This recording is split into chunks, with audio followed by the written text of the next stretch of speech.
anyone that is a Democrat that wants to be president that they should promise that they will demolish it, that this ballroom will be completely demolished as one of the first steps of their presidency. Can you think of a more 5-year-old spoiled brat mentality than I'll just break your toys and then go home? These people are unhinged is not even a word that describes him. Meanwhile, I've got some fantastic audio. You've got this Democrat candidate for the Senate in Maine that is in the Democrat primary, leading massively. And it turns out, kind of got Nazi tattoos, bragged about, whether it's true or not, training Antifa terrorists to use weapons. As all of this emerges, he essentially writes it off as, oopsie daisies. Who doesn't get drunk and get a Nazi tattoo? Who doesn't do that? And of course, Democrats are all right there defending him, to the point that after this information emerged, the party that seemingly is so concerned about Nazis, his popularity amongst Democrats has gone up. Since this information has come out, polling shows that he is 30 points ahead now of the current Democrat governor who is also running in that primary. So this isn't a situation in which, there's only one Democrat, and so what are you going to do if you're a Democrat? Okay, so yeah, our guy's a Nazi, but Trump Nazis are worse than our Nazis. Our Nazis are the good Nazis, but Trump Nazis are bad Nazis. There's a big difference here. They actually have a choice. And the fact that this is someone that not something that mistakenly looks like a Nazi symbol, an actual Nazi symbol. This U.S. candidate, or this U.S. Senate candidate, that has increased his popularity. There's a great discussion on CNN. Scott Jennings just taking them to town because that doesn't really represent Democrats. You can't say that's a representation of Democrats, to which he keeps pointing out, but a majority of the plurality of Democrats, it actually is a majority. I've got the polling numbers. Over 50% of Democrats are saying that is their guy. It is interesting watching the Democrats that are the spokespeople on these networks trying to deny the undeniable when it comes to who they are. They have tried to claim that they're not the party of anti-Semitism, while their activists are out there calling for the elimination of Jews. They have tried to claim we're not pro-criminal, when every time they have some sort of press conference in the context of crime, it's not fighting it, it's supporting the criminals. That now they are, we're not the party of violence, when a majority of young Democrat voters, when polled, consistently say they support violence if it means getting their way. And now the most popular Democrat candidate in Maine for the U.S. Senate seat, who has, willingly, for years and years and years, hidden a Nazi tattoo, not one that mistakenly looks like it, but an actual Nazi tattoo. And Democrats are running around saying, that's not a representation of us, while a majority of their voters are saying, yeah, actually it is. That's who we support. This is just, we will get to the point, as insane as it may seem, or to recognize that the Democrat Party is getting to the point where they are going to have to, and I believe openly, just acknowledge, yes, this is who we are. We're a different kind of Nazi, though. This is the argument they use when it comes to socialism, and you note the evils of socialism, which the Nazi Party was the German Workers' Socialist Party. Well, what do they always say? Well, no, that's different kind of socialist. That's not who we are. We're not that kind of socialist. No, we're the good kind, the kind that you've never seen before, actually, in power. We are the first of its kind, and we're getting very close to the point that they're going to have to start saying, okay, so maybe we are Nazis, but we're a different kind of Nazi. The German Workers' Socialist Party, we're just workers that are socialist, but it's a different, kinder, gentler, less scary type of Nazi. We're getting very, very, very close to where they're going to, I believe, start slowly but surely perhaps having to acknowledge it. They're already acknowledging it in their support of this Senate candidate in Maine. We've got weather coming up in a moment. Right now, the latest news update.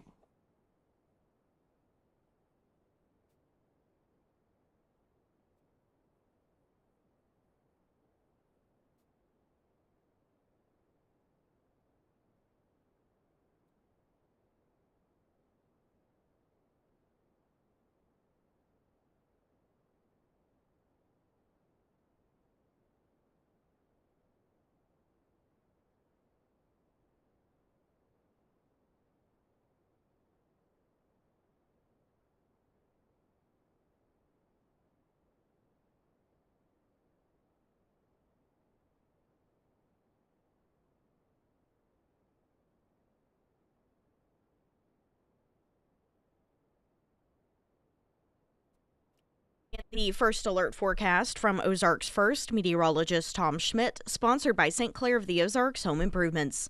Today we'll see mostly cloudy skies with a high near 62. Tonight, cloudy with a low around 51. For your Tuesday, a 90% chance of showers throughout the afternoon with a high near 60. And taking a look at Wednesday, showers likely, otherwise mostly cloudy skies with a high near 51.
Sarah Myers. Thank you. Hey, since we weren't out at Scramblers on Friday, I reached That's right, out. we weren't. How'd this show go with James? Always good. James is always a good time. Yes, isn't he, though? Yes, he is. So I reached out to Josh and I was like, hey, what do you want me to talk about? And so he gave me a couple talking points that I will now relay to you.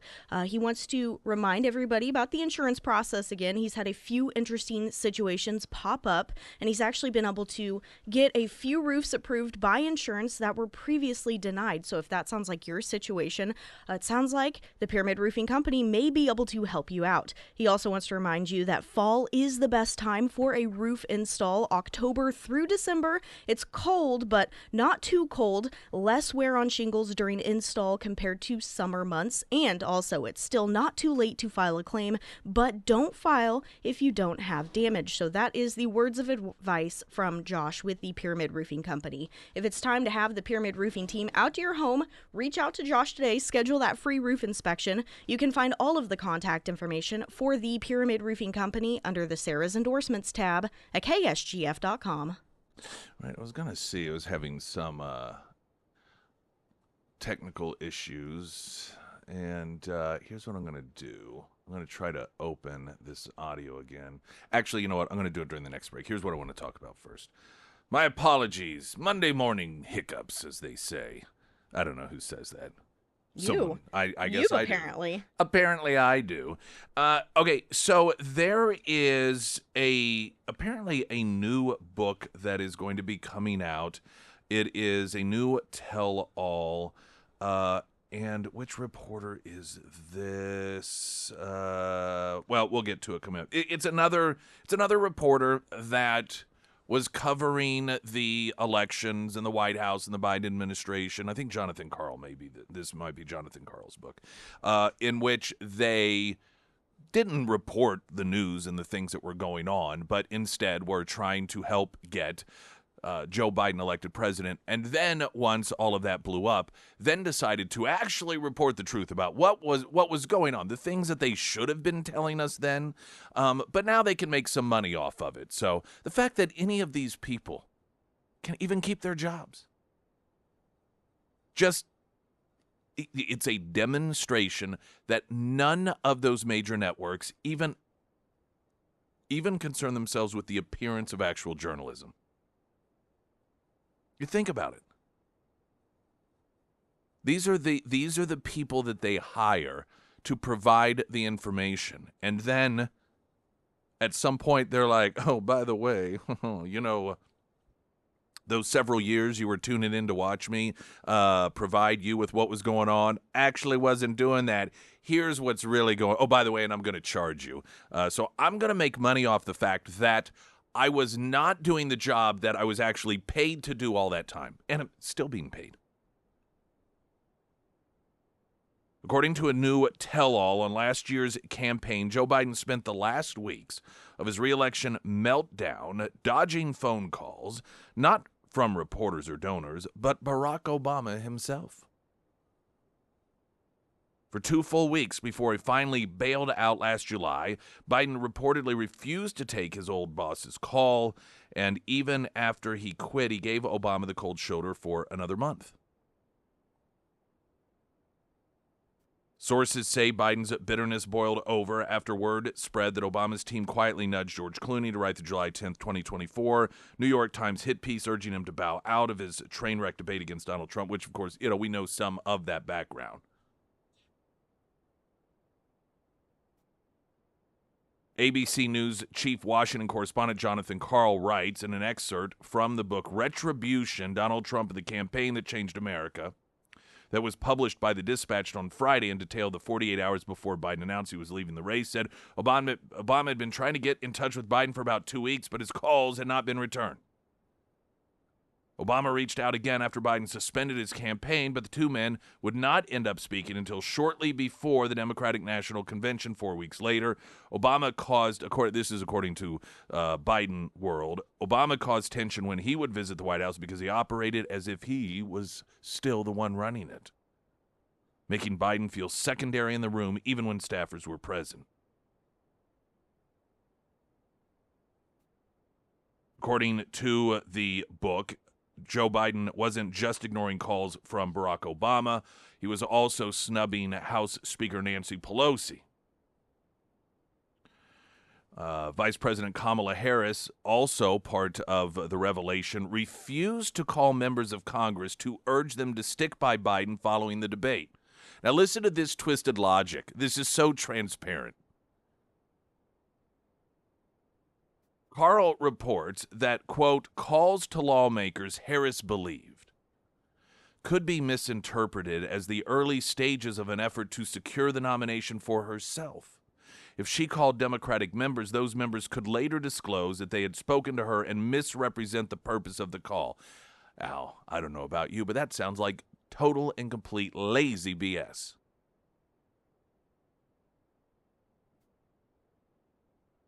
That's the opposite of what one might think. See, this is the most likely common sense reason Kamala Harris wasn't calling members of Congress, urging them to stick by Biden following the debate, is because she did not want them to stick by Biden following the debate. Because she saw an opportunity. You know she was already measuring the curtains. After that, she saw this is it. Once again. Once again, because of a decision or decisions made by a man, I'm going to easily walk into a job. And I don't even have to do the things that I did to start my political career with this guy. I just got to stand back and let the implosion continue. The laughable excuse that the reason she didn't urge members of Congress to stand behind Joe Biden at the time, that it was because she thought people might mistakenly think that that's because somehow she was gunning for that position. No.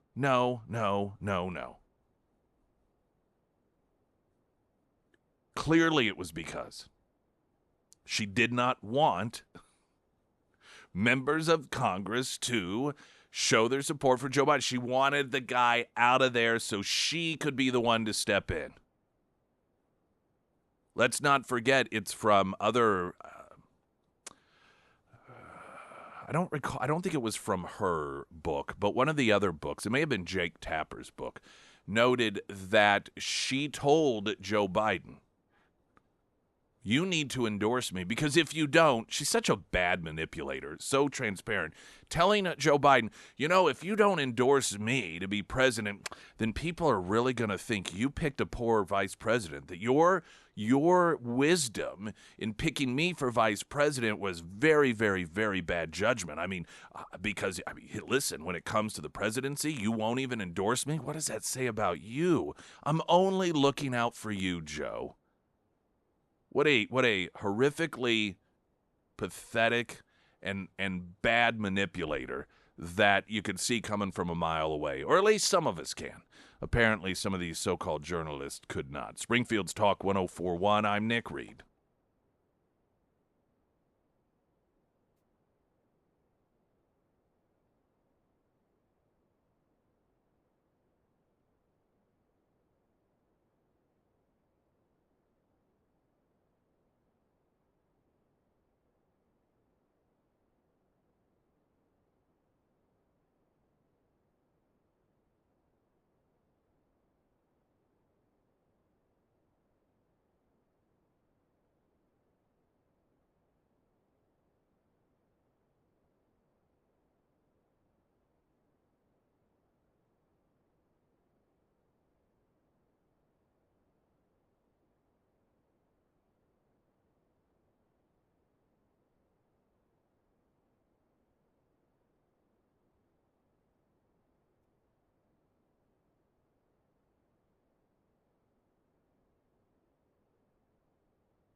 All right, everyone, let's see here.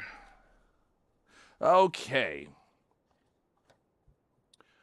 There is a theme that we see with Democrats, and it is always siding with the wrong side.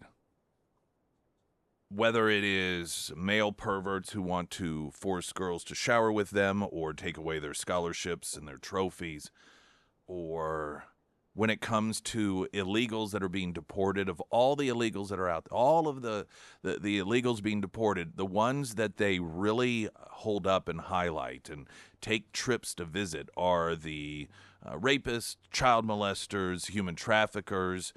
Their favorite, Garcia, twice his wife had to go to court looking for a restraining order. They seem to really gravitate towards those that are abusive towards women, beat women.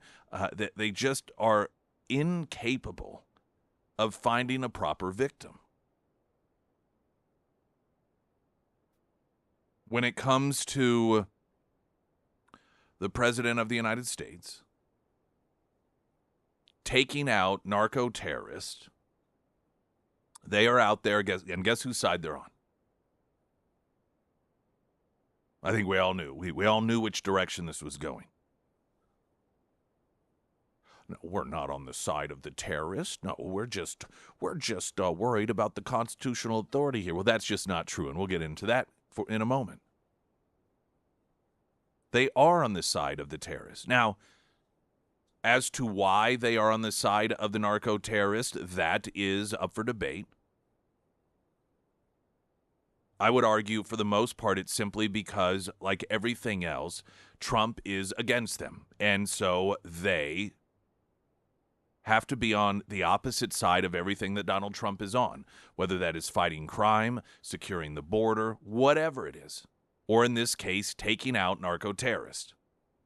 It has nothing to do with what's right or consistent or moral or constitutional authority. It is the fact that Donald Trump is opposed to them, and Donald Trump is taking steps that are different because, as he has noted when asked, well, why don't you use the Coast Guard? That's what we've been doing for 30 years, and that has done no good. And unlike the average person in government, he does not believe that you continue to do the same thing that has failed over and over and over again. You instead try something different, and that's what he's doing. Democrat Senator Mark Kelly from Arizona discussing this issue on ABC's This Week Sunday. What is your take on what is happening with these suspected drug boats? Is it legal?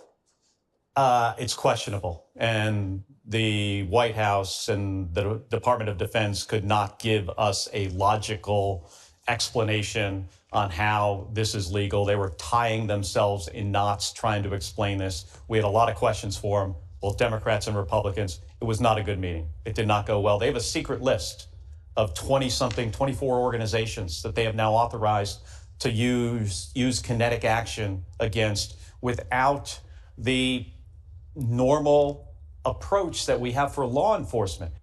Okay, so let's talk about that portion of this for a moment. This is the feigned concern that we're hearing from Democrats on this. And listen, there may be some folks like Rand Paul that also, who he, of course, leans the opposite way, politically speaking, who also have issues with this. But, sorry, Rand Paul. But Rand Paul is consistent in these things.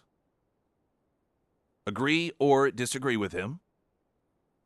Rand Paul, if he has a problem with an administration, an executive branch, carrying out actions in one administration that has a D next to their name, he also expresses concerns and reservations and pushback and criticism when a Republican administration does it. Democrats, however, are not like that. They not only give a pass when their people do it, they praise it. So here you have Mark Kelly, and we're going to start hearing, you know that these are the talking points of the Democrats. There's a secret list that the president has of these narco terrorists, and this is a secret list of the people they're going to go after, and I mean, that's just beyond the pale. We can't have a president of the United States with a secret list. Well, coming up after traffic, I drew a story from ABC because Mark Kelly is on, yesterday was on ABC when having this discussion and concerns about secret lists, and an article from ABC years ago during the Obama years titled Obama's Secret Kill List shows president his final word on terrorist killing missions. Huh. Interesting. We'll have that trip down memory lane coming up. I'm Nick Reed.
Springfield's Talk 1041, the first alert forecast from Ozarks First meteorologist Tom Schmidt, sponsored by J&S Automotive. Today we'll see mostly cloudy skies with a high near 62. Tonight, cloudy with a low around 51. For your Tuesday, we'll see a 90% chance of showers throughout the afternoon with a high near 60. And taking a look at Wednesday, showers likely, otherwise mostly cloudy with a high near 51. Over the weekend, one of the areas of concerns expressed by the Democrats, as they have continued to express this concern about the narco terrorists that have been running drugs into the United States, and Trump has noted, listen, the way that we've been trying to tackle this has not worked, and so we're going to use our power, the United States of America, to stop the drugs before they even get here. Instead of essentially letting them come here, letting people get addicted to them, and then spending money trying to set up programs so people get unaddicted, will just stop the flow of drugs from coming here in the first place. Now, will this work? Is this the best plan? Open for debate, but Trump's like, we've tried the other way 30 years. Didn't work, so let's try this way. Democrats suddenly have grave concern about narco-terrorists and drug dealers, and about the fact that the president of the United States is just, without charging these people with anything, these foreigners that are running drugs into the United States, and oh my gosh, what if innocent people get killed at the same time? And there's a secret kill list. This is the audio we played ABC. Senator Mark Kelly, Democrat, Arizona, talking about how this is very unsettling that there is an actual secret list of these narco-terrorist groups that the president is utilizing. And we just can't have that. This is constitutionally uncertain ground. So I grabbed a story during the Obama years from the same network, ABC. And it's titled, Obama. This was during the Obama era. Obama's secret kill list shows president his final word on terrorist killing missions. Now, one could just put Trump in that headline, and it would apply to today. But, of course, Obama could do what he wanted to. At the time, ABC wrote, when it comes to the secret kill list, a regularly updated chart showing the world's most wanted terrorist, President Obama is the, quote, final moral calculation in the kill or capture debate, according to the third in a series of New York Times articles assessing his record. And despite his liberal background, Obama has taken an aggressive approach to counterterrorism. Now, the context here is important to understand. This article was not written as a criticism, ultimately.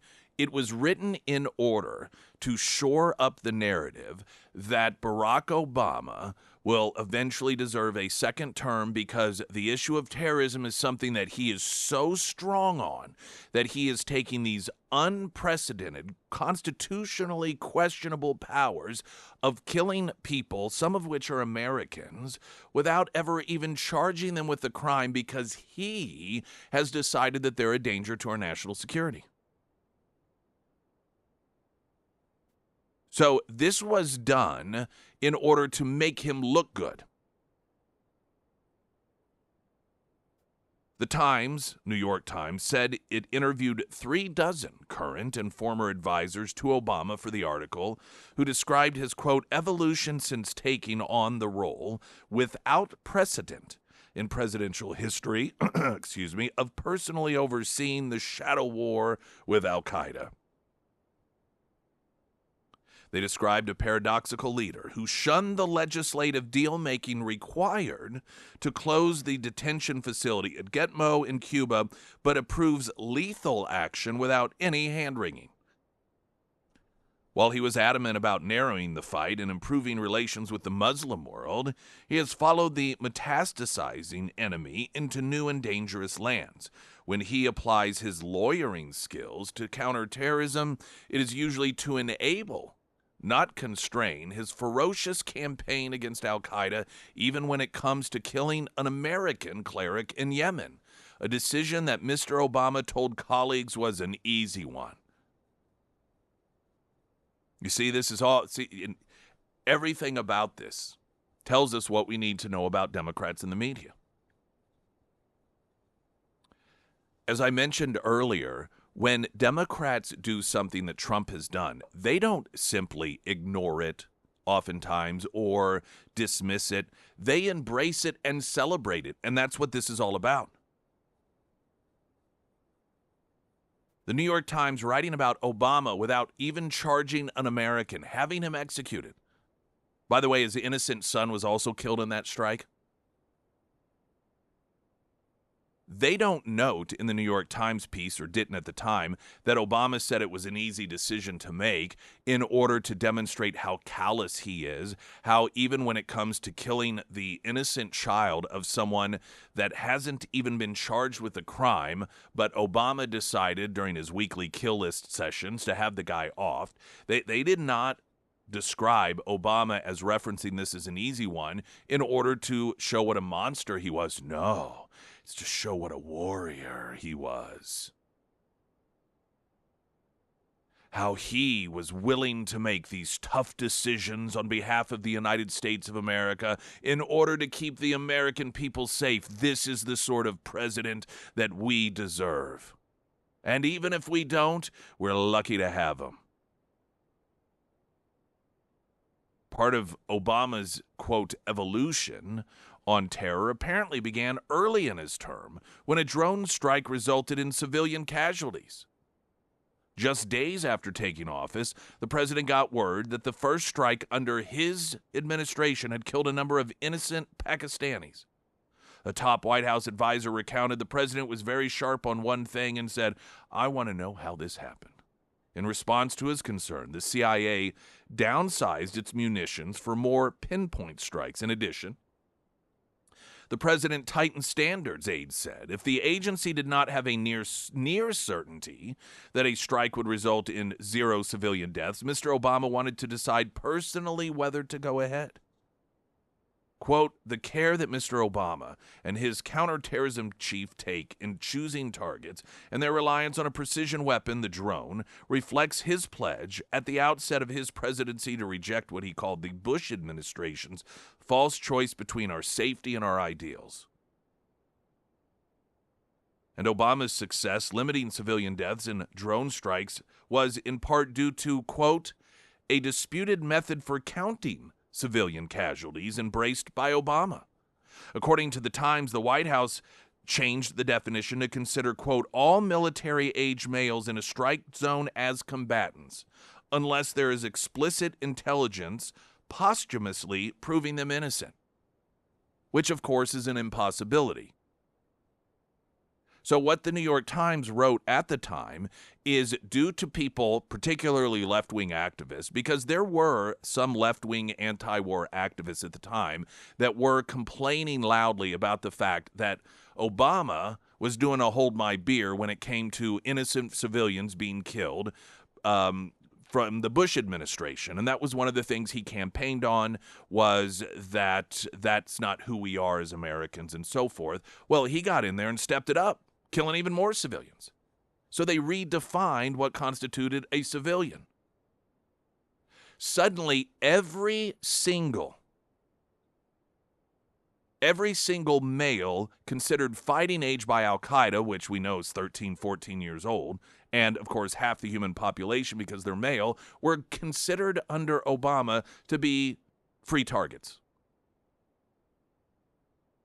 And the only way that they were prohibited from being killed is if posthumously, in other words, after they were killed, if the United States determined that they were actually innocent civilians, then we would go back in time, apparently was the plan, and Obama would change his mind and not call for the airstrike or the drone strike.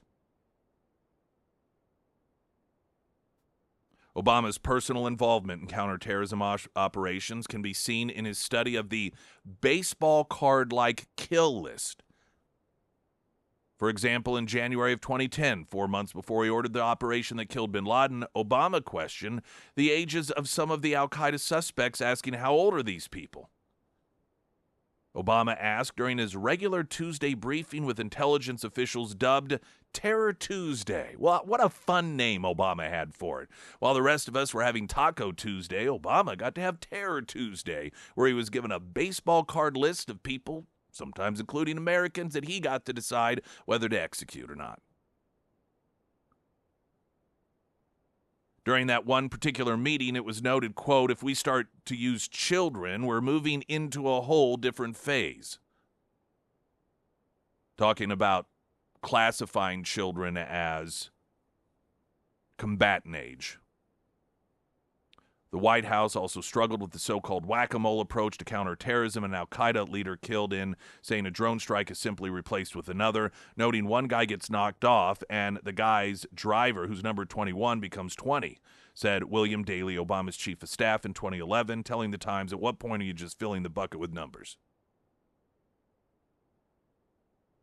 One of the other things that was done in order to change the, quote, numbers and to fulfill campaign promises that Obama was going to usher in a new form of terrorism, one that globally would be more friendly in terms of fighting terrorism as opposed to the Bush administration. And you may recall renditions in which we would take terrorists or suspected terrorists to these areas that weren't necessarily known and, chat with them for a little while until they would give up what we felt was reliable intelligence in order to track down other terrorists or prevent future terrorist attacks.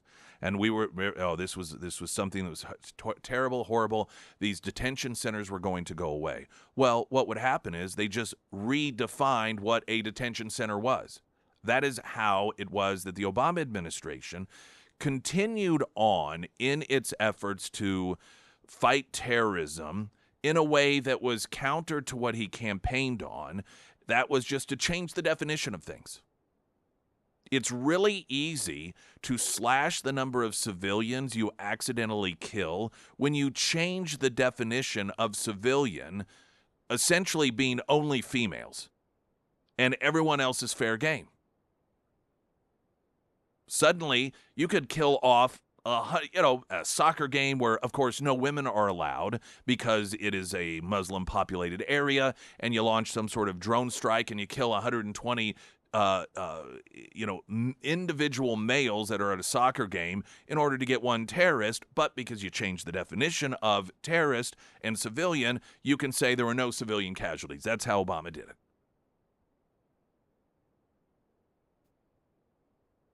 Now, again, I bring this up because the Democrats and Mark Kelly, Democrat senator from Arizona, yesterday on ABC, whining about this secret list that the president has and how this is just horrible that the president might use some list in order to, without charging or giving these people constitutional rights, these narco-terrorists out of Venezuela, when Obama was doing this with American citizens. And we know it because it was a bragging point to help him get reelected by shoring up this narrative that he was so tough on terrorists that he took these unprecedented steps to make life and death decisions without even charging these people with any particular crime. If you want to have a conversation with someone as to whether or not this is a moral and or a constitutional authority that belongs in the hands of the executive branch, I don't mind having that conversation, but with people who have been consistent across every administration, regardless of political party, that would be, again, people like Senator Rand Paul, who is consistent. But these Democrats who still to this day celebrate Barack Obama as one of the greatest presidents ever, and they celebrated the fact that he did this exact same thing, arguably even worse, then you don't deserve a place at the conversation table. Springfield's Talk 104.1, I'm Nick Reed.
All right, over on, I think it was this CBS, I believe. Network is irrelevant on this one. Democrat Senator Gallego from Arizona regarding President Trump's war on narco-terrorism and the continued unapologetic sinking of these ships that are shipping drugs into the United States of America. Administration insists these strikes are consistent with international law. Do you agree with that? No, it's murder. It's very simple. If this president feels that they're doing something illegally, then he should be using the Coast Guard. If this is an act of war, then you use our military, and then you come and talk to us first.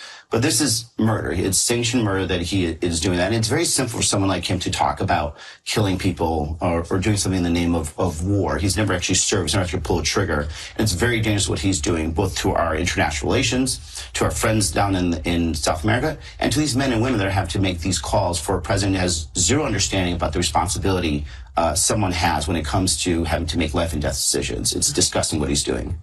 Now, that, again, if Democrats had an honest bone in their body, would have been an exact appropriate response for when Obama was taking out civilians, including Americans, as part of the war on terror. Same argument. Nope, it's murder. Obama has never served a day in his life, so he doesn't understand what it's like. How dare he put young men and women who are Americans in the position of having to take out these individuals and forcing them to commit murder. But, of course, it's different when Obama did it, because Democrats get to do this sort of thing. Just like Democrats get to kill people like Ashley Babbitt in the U.S. Capitol, whose only crime, apparently, was trespassing without a permit, parading without a permit. These people are dishonest. The Democrat senator from Arizona, completely 100% dishonest. Lindsey Graham,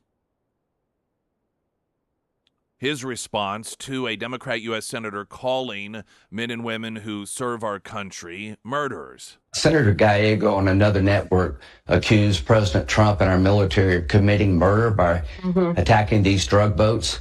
To our men and women in uniform, you're not murdering anybody. You're making America safer by going after a narco-terrorist.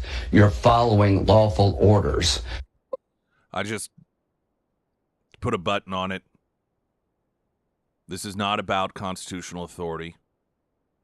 Talking about the Democrats' pushback on this is not about moral authority. This is, as every subject, every issue, is what is Trump doing, and we're going to take the opposite position. Whom is Trump targeting? We are going to defend those individuals. We are going to stand up for them. Our main priority is going to be concern for them. And the latest are narco-terrorists.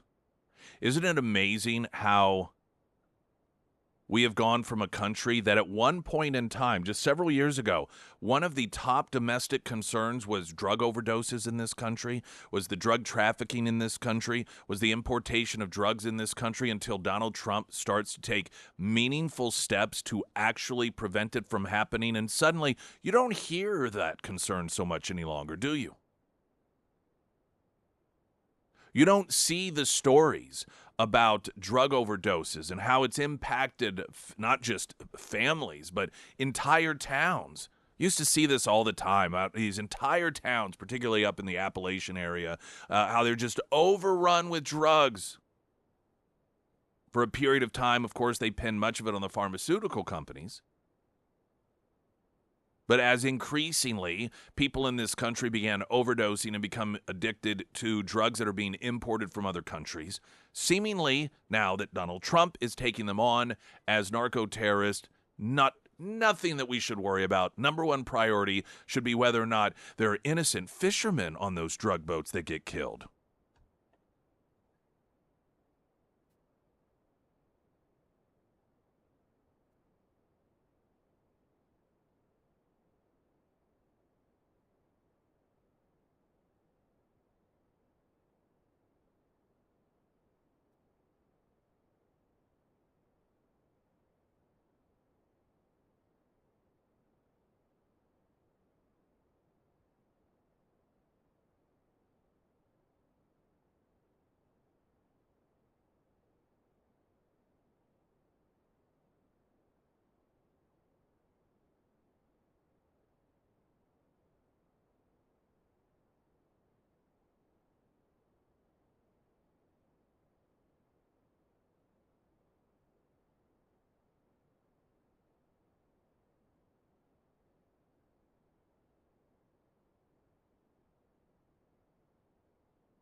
A near success for Democrats, but failed again. Minnesota man arrested after posting a murder-for-hire TikTok video offering $45,000 bounty for Pam Bondi's assassination.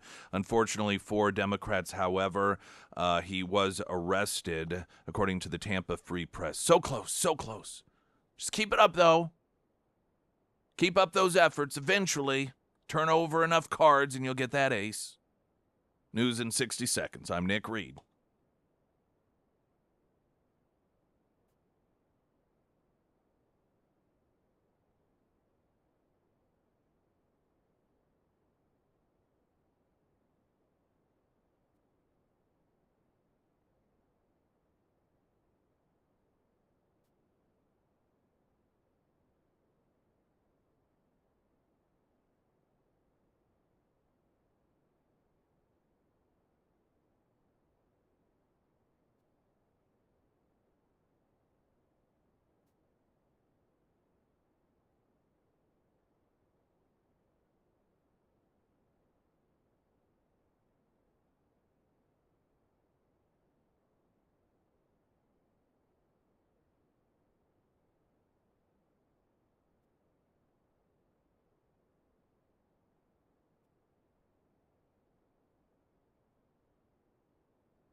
Springfield Talk 104.1. Hey, everyone. Welcome. My name is Nick Reed. It is a Monday.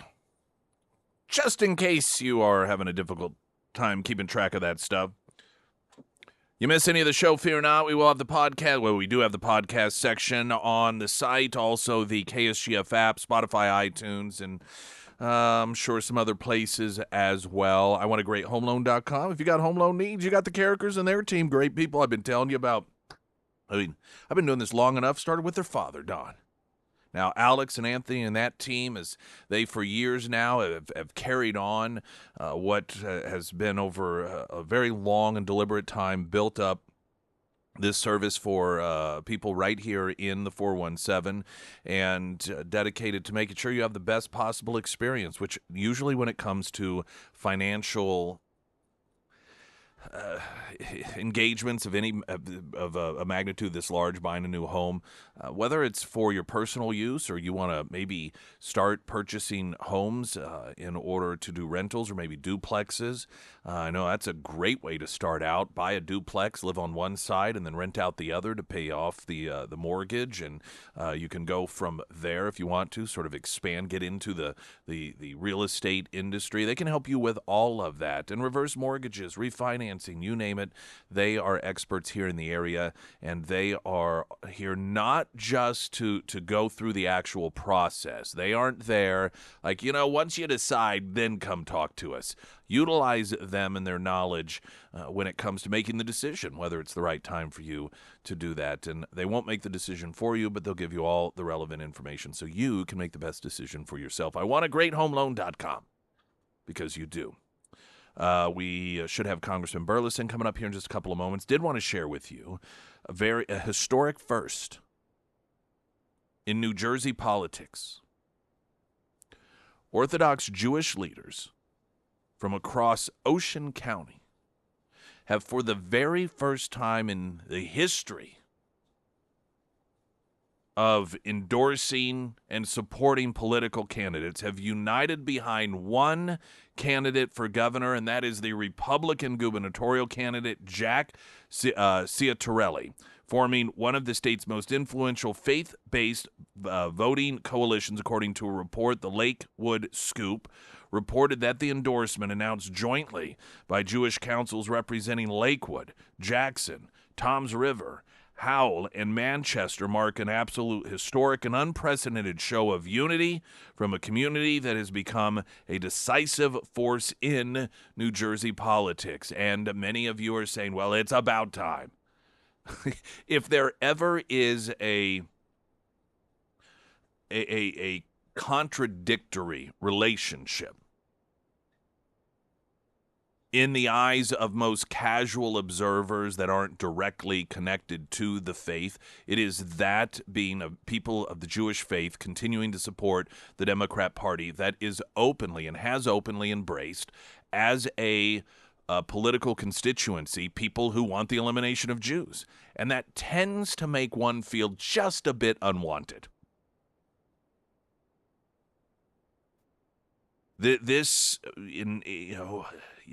You can never really, you can try and put yourself in one's shoes, but usually when a person does that, it's through our own vision, our own thoughts, and our own place in the world.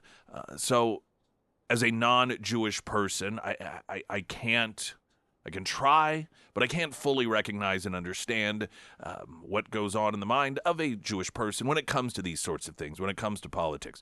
But I just have to tell those of you, it is very, very perplexing to non-Jewish people how any person of the Jewish faith could possibly support the Democrat Party that fully embrace. Look, this is the Democrat Party is solidifying behind Mamdani in New York, a supporter of global jihad.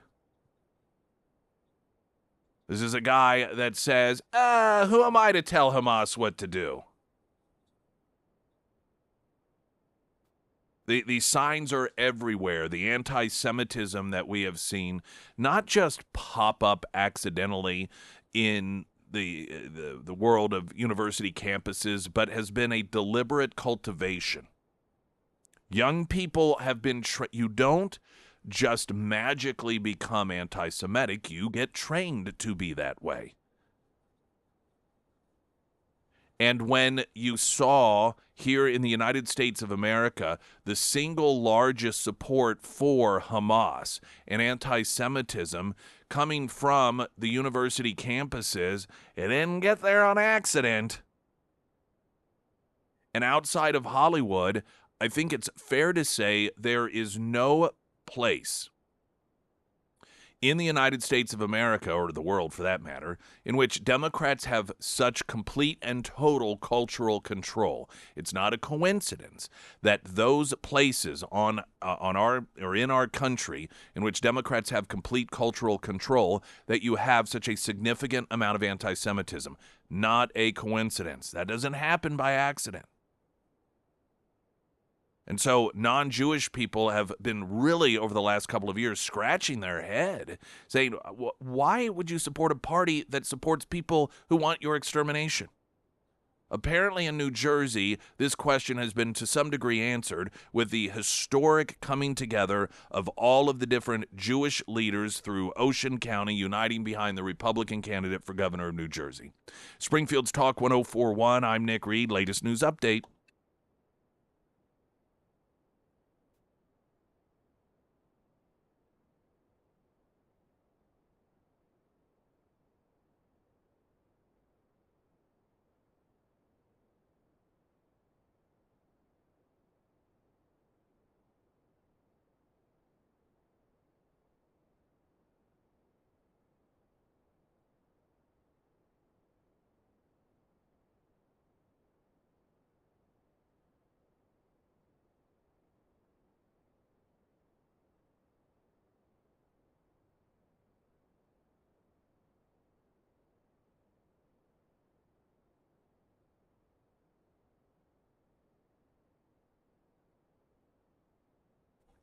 And piggybacking off of what Bailey was talking about, we do have those sample ballots up for that upcoming election at KSGF.com under that homepage slider, and that's sponsored by Brad Pistol and Safe Money Radio.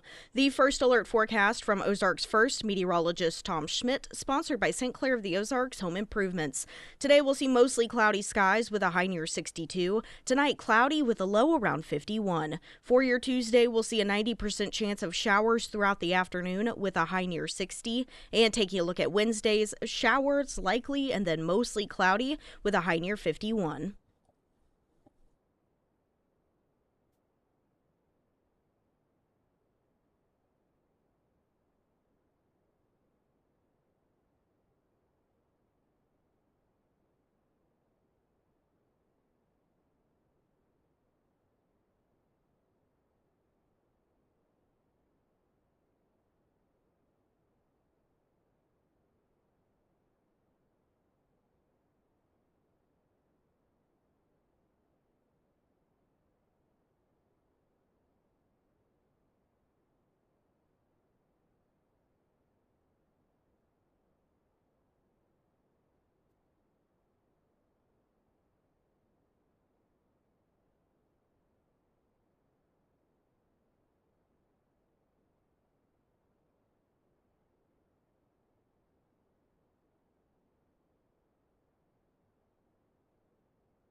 Streaming live, KSGF.com.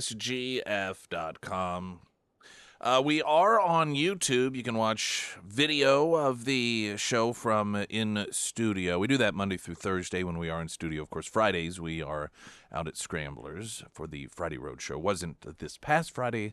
I had a vacation day, extended weekend. I want to thank James Clary for filling in for me on that. But otherwise, Monday through Thursday, we are in studio. And again, you can go to YouTube, Springfield's Talk 1041, and watch this show or any shows of the past. If you want to do that, feel free to do so. Congressman Eric Burleson joins us this morning. I think, do we have you, sir? Yes. Okay, excellent. Very good. How do you do? I'm doing good. I know I usually just open up with a direct question, but I thought, you know what? I just want to know how he's doing. And so that's why I asked. Well, I mean, since you did ask, our dog passed away yesterday. Oh, no. Well, I'm sorry to hear that. Oh, and I knew your dog. That makes it even more sad now that I think about it.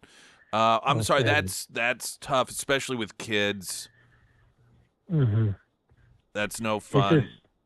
It's not, but yeah, we went through that this past June.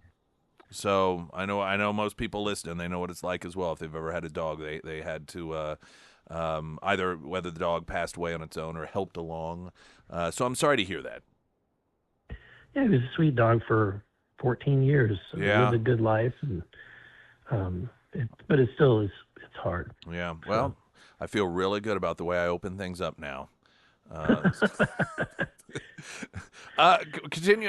The government shutdown's continuing, and it's almost obligatory to talk about it. Though I know you know this, and it just seems a bit like a broken record. Most people aren't impacted by this. I know there are some, obviously, that are.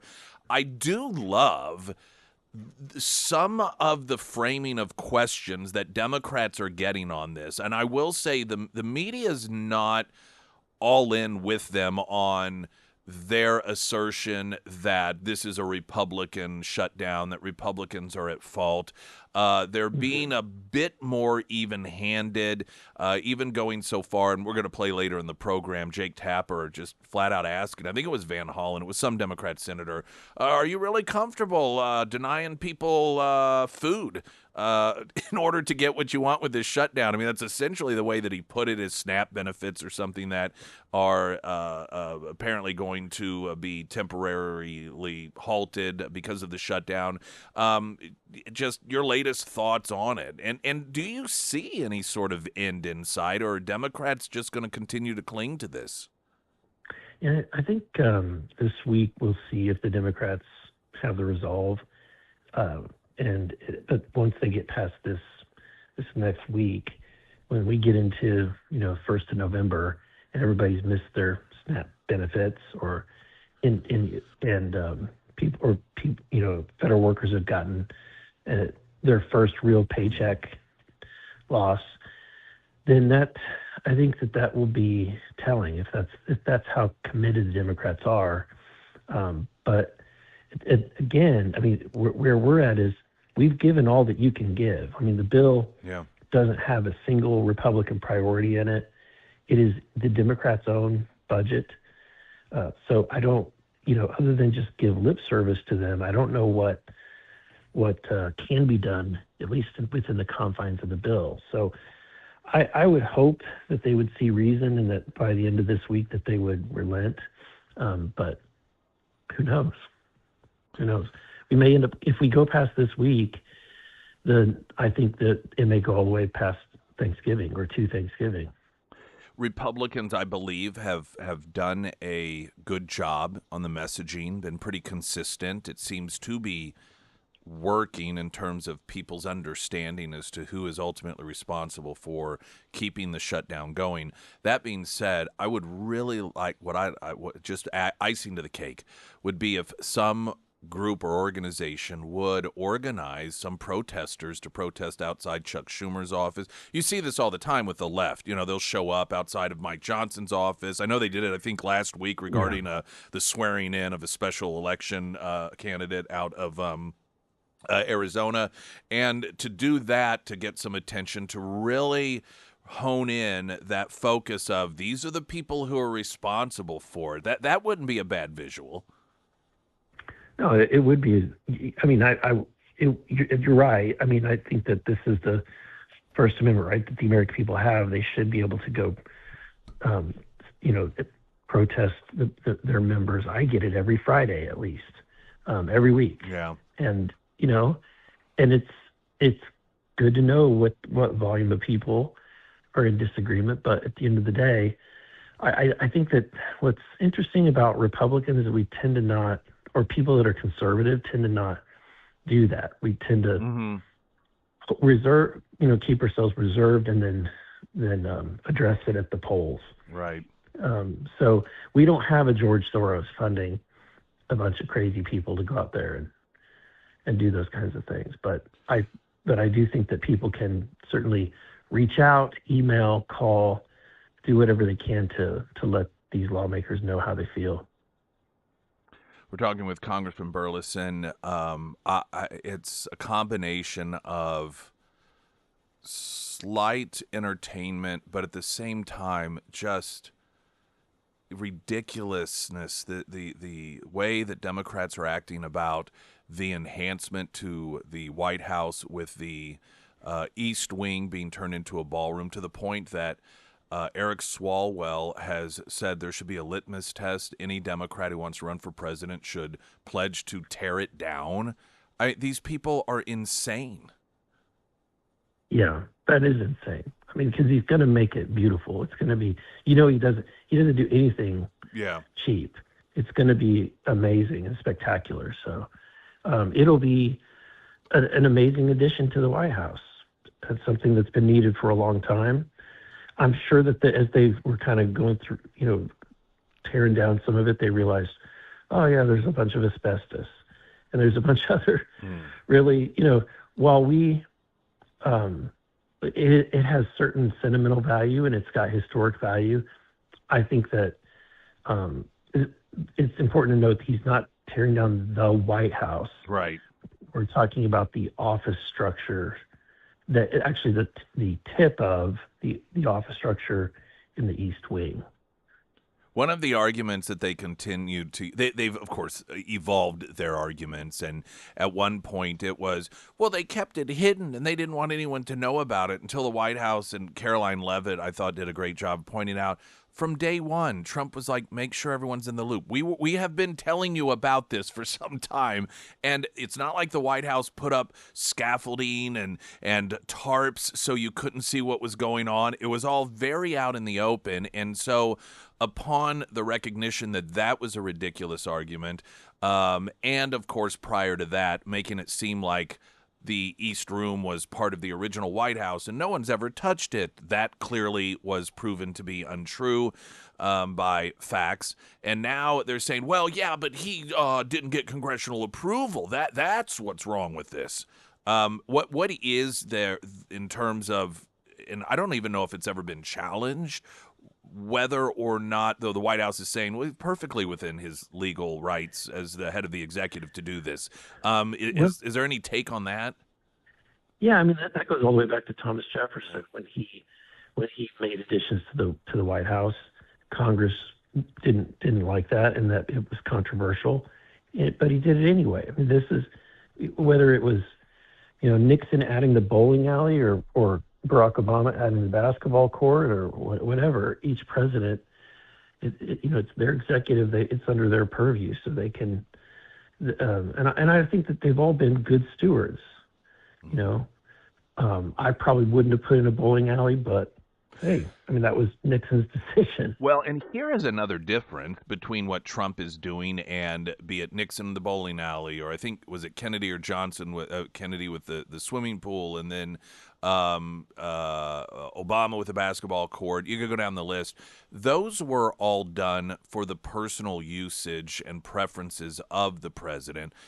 It's not like Donald Trump is known as some. yeah, Donald Trump isn't really known as someone that was planning on taking ballroom dancing classes. This isn't something he's doing for him or his personal hobby. This is something he is doing because he believes that it is significant and important in terms of receiving, whether it's American citizens or people from other countries, for significant and important events so that we are able to put on an impressive display as opposed to having people, doing this in a tent. And so it's not even for him.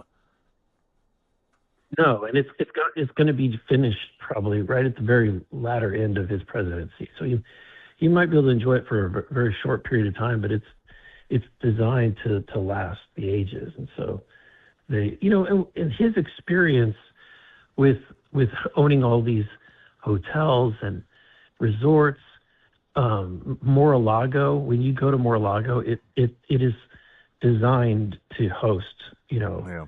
100 or thousands of people, right? In a very elegant manner. He knows what he's doing. So I can't think of a previous president that was a builder like Trump. Right. Why are we shocked that he wants to build, that he wants to actually create and do something? I think it's actually great. Congressman Burleson with us. The continued unapologetic attack on narco-terrorists that are shipping or attempting to continue to ship drugs into the United States, and the efforts successfully they've been of the Trump administration taking them out. One of the questions, I thought it was just a perfect illustration of who Trump is. He was asked a couple of weeks ago, why don't you use the Coast Guard to pull them over and, just see whether they're actual drug dealers or deliverers or traffickers and so forth. And Trump noted, one, their boats can outrun the Coast Guard, but also that's what we've done for 30 years and it didn't work. So that's why we're doing this. And that is one of the refreshing and I think reasons that so many people like Trump. When something doesn't work, as opposed to the normal Washington way of, well, let's just keep doing more of it. He says, let's try something different. Clearly, over the weekend, in fact, we've seen some Democrats claim that those U.S. personnel that are carrying out these missions are murderers, that they're just murdering these individuals. Mm-hmm. What are your thoughts? My thoughts are that we have this idea that this can only happen in war, right? Well, we've been in a war for decades. We've had these countries declare war on the United States, or these cartels declare war on the United States. Trump declared war on the cartels, that they are a terrorist entity. So he's in his right to take these actions. That I feel that he's within his rights. The amount of people that have been killed in the United States from all these overdoses far, far, far, far, far exceeds the deaths of these dozens of people who are trying to take advantage of the United States. And I mean, good grief, how many people are going across with like what is clearly drugs, going on these cigar boats or these souped up speedboats going from Venezuela to the United States. I mean, that doesn't happen. So I'm pretty confident in our intelligence community and their ability to understand the difference between a fisherman or a hobbyist, right, and a narco trafficker. Well, and I this morning played Arizona Democrat Senator Kelly on ABC Sunday, talking about this, a secret list that the administration has regarding narco terrorists, and really presenting it in a sort of dystopian light that, there's this secret list that they have of people they're going after.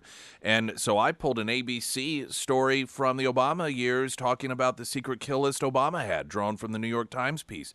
And it was the same argument, same justification, but in the name of terrorism, in which on Tuesdays Obama got presented with a list of people, not that were actually running drugs into the United States, but that could be of terrorist concerns, some of which were American citizens, and he would have them taken out. There were innocent civilians that were killed during that period of time, to the point that they eventually changed the definition of civilian so that those numbers would look a little bit better. But it's another example of when Obama did it, he was praised as being tough on terrorism, but when Donald Trump does it, he's a murderer.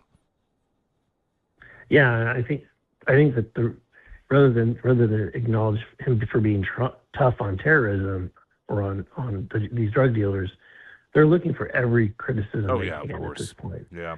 So that's what I mean. And if this is the best that they've got, I mean, Right. look, he's. I think the polls, the American people, clearly are continue to be with him, because when you look at his approval rating, it's an unprecedented approval rating, not only for him but for presidents at this point Yeah. in their term. Yeah. So I think that he's doing fantastic. Anything I'm missing with Congressman Burleson this morning? Nope, I'm. Okay. Well, I'm trying to take advantage of the time that I've Right. got in the district and get reconnected to as many people and groups and civic organizations as I can. So, if you would like for me to come by then that's what we're looking to do throughout the rest of this week. I'm working in the background on some healthcare policy. Should we come back and they do want to open up debate with the Democrats on how to reform Obamacare. I'm working with Chip Roy and some other, healthcare related members of Congress to kind of draft a proposal for what that reform would look like. And so, Well, I tell you, if I was to submit my approval of one compromise, I suppose I would let for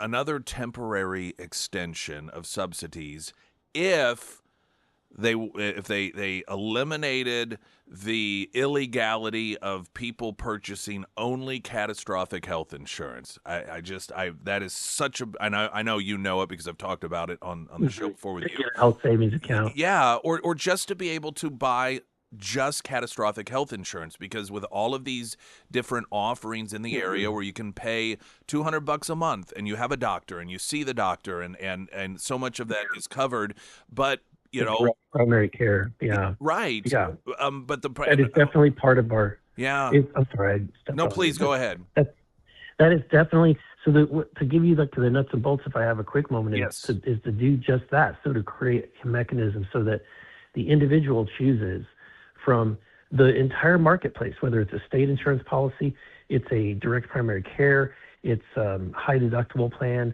or any like a PPO or HMO, whatever you decide you want your insurance policy to be, that decision is in your hands. Your employer can get their deduction by putting a particular amount in your account that would cover most plans, and you pick which one you want. And if you want to get the Cadillac plan that costs more, then you can put some more money into it. And if you want to save some money, put it in your HSA, you can do that. But at the end of the day, you're in control, which means you're in control of your prescription, allotment. You're in control of what your deductibles are going to be. I think that's going to be the solution that we're looking for. Yeah, well, and I know my wife and I were having a conversation again last night because, just the insanity of the hassle of insurance and secondary insurance and just constantly having to go back to them and say, you guys screwed this up and so forth. And, and my wife's saying, why don't we just, get with one of those, like Dr. John Lilly is part of one, and where you pay a fee. And I was like, because in order to get catastrophic insurance, we have to we got to get the full insurance. And so then we're paying for that, and then that on top of it. And the amount of money that we spend on insurance that we don't use is just, it's crazy. And it's because the way the law's set up. And so anyway, I've complained enough about it today. Congressman Burleson, thank you as always. Appreciate your time. Thank you, Nick. Have a great day. All right, you do the same. Springfield's Talk 1041. I'm Nick Reed.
Springfield's Talk 1041, the first alert forecast from Ozarks First meteorologist Tom Schmidt, sponsored by J&S Automotive. Today we'll see mostly cloudy skies with a high near 62. Tonight cloudy with a low around 51. For your Tuesday, we'll see a 90% chance of showers throughout the afternoon with a high near 60. And taking a look at Wednesday, showers likely, otherwise mostly cloudy skies with a high near 51.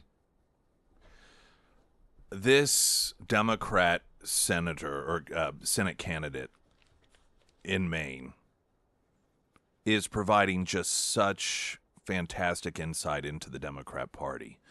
This is the guy, his name's Graham Plattner.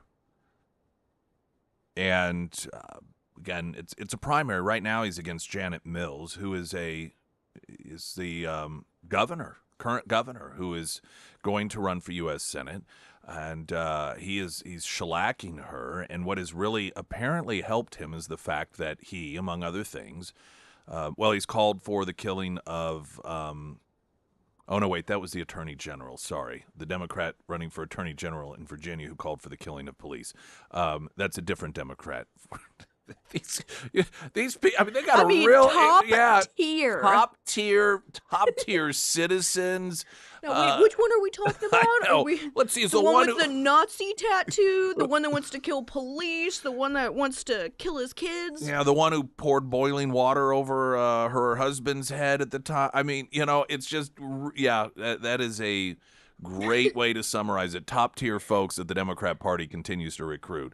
So this is the guy who, among other things, he's got a number of offenses, but got a Nazi tattoo, and his excuse was he was drunk. Did they give Mel Gibson a pass when he made anti-Semitic remarks when he was drunk and got arrested like 20 years ago? I don't seem to remember Democrats saying, well, he was drunk. You can't blame him for that. Actually, at the time, the narrative was, well, that's when you learn who people really are, because they don't really have the sort of control to know what they should and shouldn't say in particular company. That's right. And so when somebody says stuff or behaves a certain way when they're drunk, that's who they really are.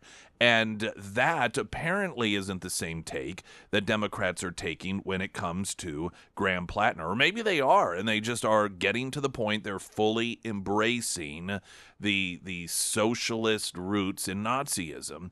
And this came up over the weekend, and I'm just going to play, it's like 2.5 minutes of exchange with Scott Jennings on CNN. Because here's the problem that these people who are supposed to be...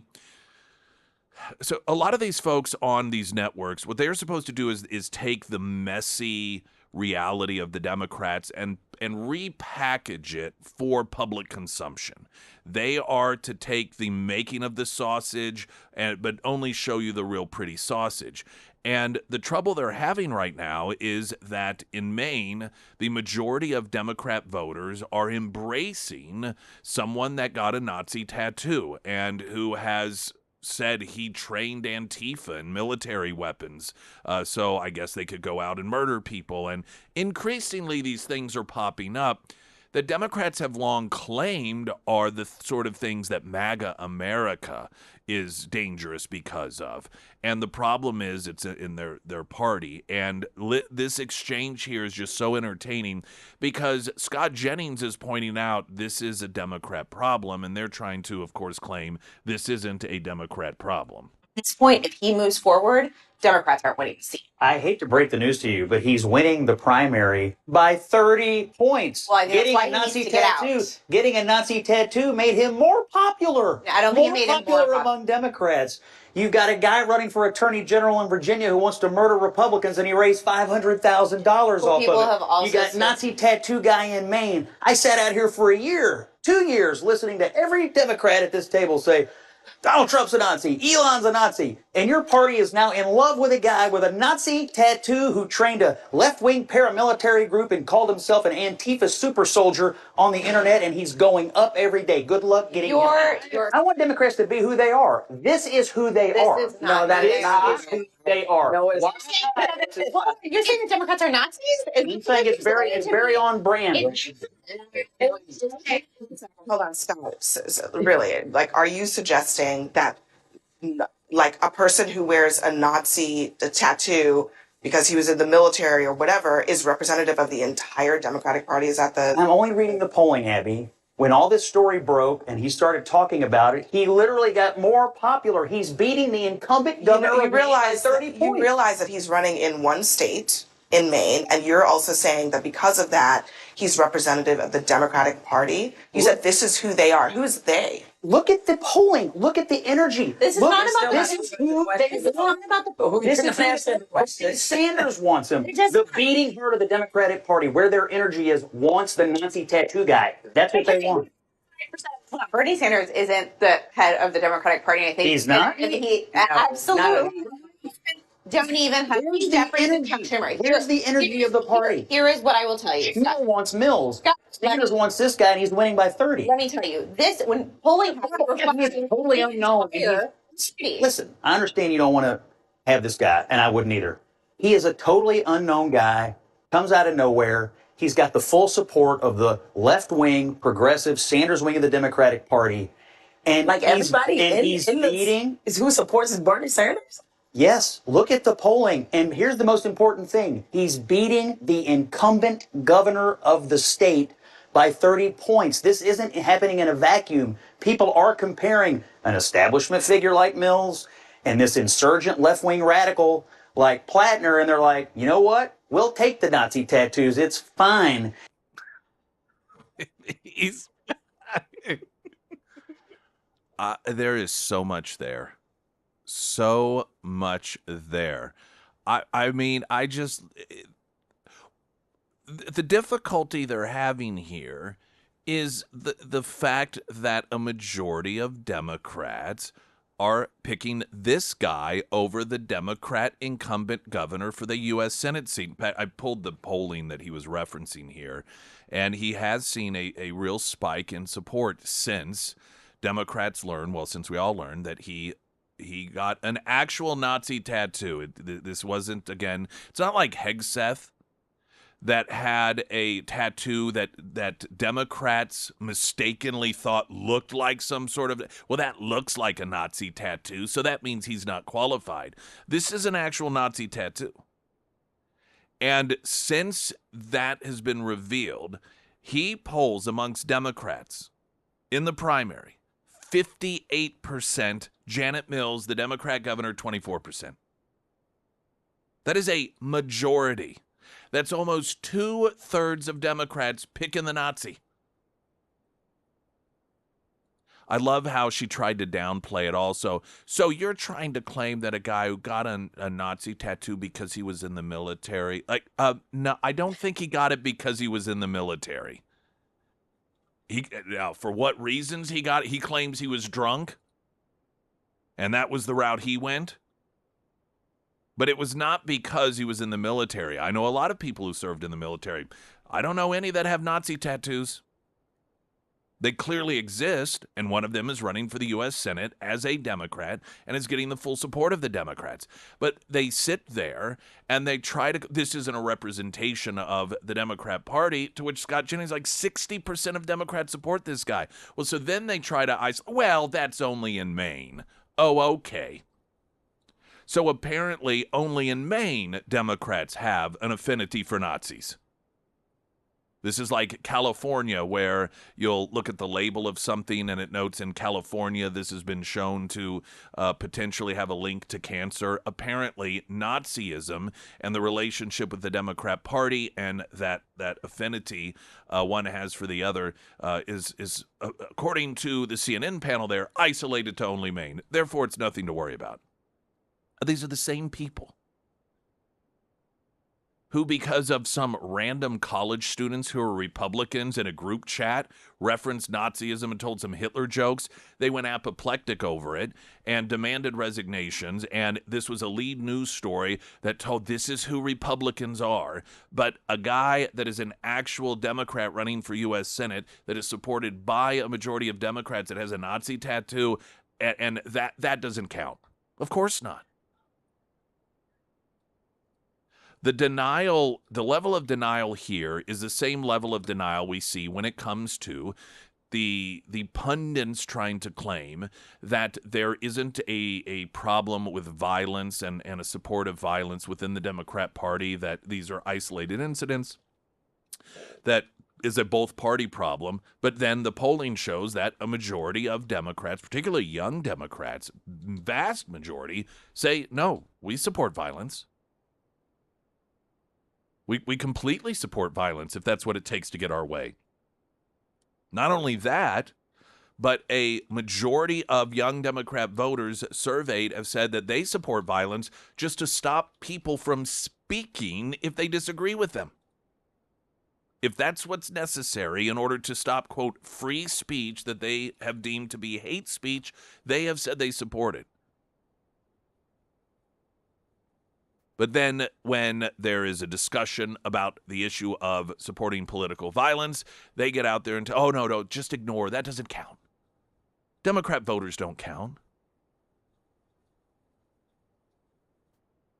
I don't know how you get around this. I'm pretty good at thinking, well, if I'm in this situation, if I'm a Democrat and I've got to figure out a way to explain this away, this is what I would say. I think I'd say I'm out. I don't know what you say when you've got 60% of your voters support the guy that's got the Nazi tattoo. I don't know. And he's said a number of other things like all police officers are effing pigs and all Trump supporters are stupid hicks, and just the standard sort of Democrat blanket statements about how much they hate entire portions of the population. And his excuse for it's either I was drunk or, well, I was really angry. Now, I don't know about you. And we've heard this from a number of Democrats when they get caught. Usually it's before they're running for office and they've posted things about how Trump should be killed or MAGA supporters should be put in prison and executed. They always come back with, well, I just reflect back and I'm just really disappointed in myself. But, it was at a time in my life when I was just really angry and dealing with things. Well, what happens then if you get elected and you're really angry? That's not really, to me, a selling point for somebody who wants to be in a position of leadership, that don't worry, I only get that way when I'm mad and I don't get my way. Generally, people, when it comes to looking for somebody in a leadership position, want somebody that has some degree of emotional stability. And that doesn't fly off the handle when they get, quote, angry. And if they do, they don't use it as some sort of get out of jail free card, like, well, that's just me. Springfield's Talk 1041, I'm Nick Reed.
Some of your text messages before we get to another traffic update here from the Pyramid Roofing Company text line, talking about the Democrat candidate for Senate in Maine that, while in the military, got a Nazi tattoo and said, well, I was drunk. What are you going to do? But I bet a lot of actual Nazis probably also got Nazi tattoos when they were drunk and serving in the military. So he's got some incredible company there. AKA the Nipple Nazi, says one of you. Another noting that 20-year veteran here, anyone who would get a Nazi tattoo while in the U.S. military would immediately be chaptered out, in other words, removed from their service. And another noting on the guy with the Nazi tattoo, if he was drunk, my question would be, why is it he kept it on this long? Why hasn't he somehow covered it up with another, or he just really wants it? That would be my guess. Well, he has, since it's become an issue, he has, at first he claimed he didn't know that's what it was. And then he claimed, well, I was drunk, and that's what everyone does in the military, get drunk. And that's why you see so many veterans all the time with Nazi tattoos. But he has subsequently just reflected on how just disgusted he is with the whole thing. And he says he's going to attempt to have it removed. We'll see. Or if he is as consistent with his word as he is with his adherence to Nazism. I don't know. We'll find out.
Let's see. Yeah, we got another week in October. A lot of great deals. The Pinnager family, Pinnager Honda, money off new Accords up to $2,000, new CRVs, $1,000 rebate, Civics, $1,500 new Pilot, $1,000 rebate. Some of the incredible deals, of course, as always, you've got certain conditions that apply. The 2026 HRV as low as $299 a month. The 25 Honda Pilot rates as low as 3.49% plus a $1,000 loyalty offer. And when it comes to the Honda True Certified Dream Deal sales event, rates as low as 0.99%, which of course incredibly low, and that is for select 20, 21, 22, and 23 models. And as always, there is the Pinnager Advantage. You purchase a vehicle at Pinnager Honda, and then you get 20% off future routine maintenance. So a lot of reasons to hit any of the Pinnager locations, but specifically Pinnager Honda there with those incredible deals. They are on South Campbell, just south of Walnut Lawn. You can also find them under Nick's endorsements at KSGF.com. We've got news coming up in 60 seconds and hour 3 of the show. I'm Nick Reed.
Springfield's Talk 1041.